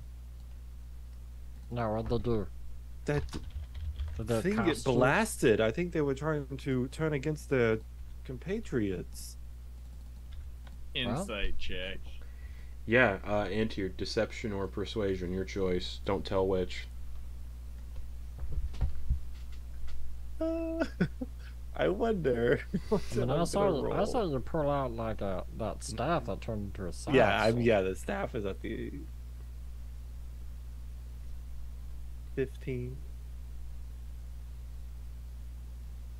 Rolled a natural 1 for a total of 5. All right, Antyr's telling the truth, or whatever they said is what went down. I saw that happen, and I had my staff at the ready. It's fine. We made profit. Well, and also kept other less fortunate people from getting fleeced on the road. Yeah. You can see that Antyr's carrying this sweat-soaked big coin purse. Yeah. I think we actually got reimbursed the money that we paid in the city.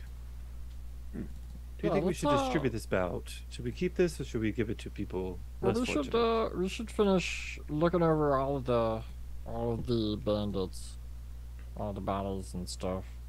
Okay. Just because we're nearing the end, a quick look over all the bodies. They have none of the gold. It looks like the ogre was the one who held on to it all. Oh, interesting. So he kept it all from them. Cool. All they got is like really nearly unusable weapons. Like their weapons are also in shit condition, that they weren't even sharp. Like the swords weren't sharp.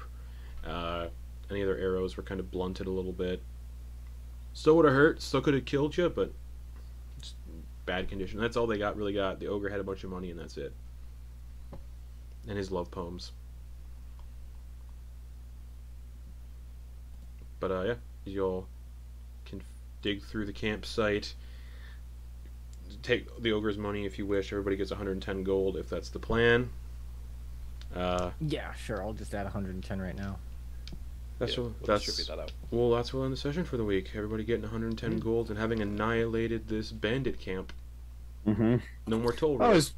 It's always a fun thing to just absolutely decimate a bandit camp as over-leveled adventurers. Yeah, of course. But it's good for the soul. You got to throw one of those in there. So here we are. You feel good about it. You killed a guy by throwing him at a gate. You know, From through a gate. Vonkar, that was great. Pretty fucking rough. That was the first time your first kill of the campaign that people have seen. Of campaign proper, yeah. Yeah. As much as you know, we yeah, like I said, I think Torger's pretty badass, but also just seeing someone almost casually and dispassionately throw someone through a door and turn them casual. Yeah, turn them into a little Goliath smoothie. Yeah. But yeah, that's where we'll end it for the week as you all dig through this campsite and find some money, and we'll pick up there next week as you continue on the road towards the Drowned Maiden Reef. Good night. That was the first time I killed somebody with Booming Blade. Yeah. That was so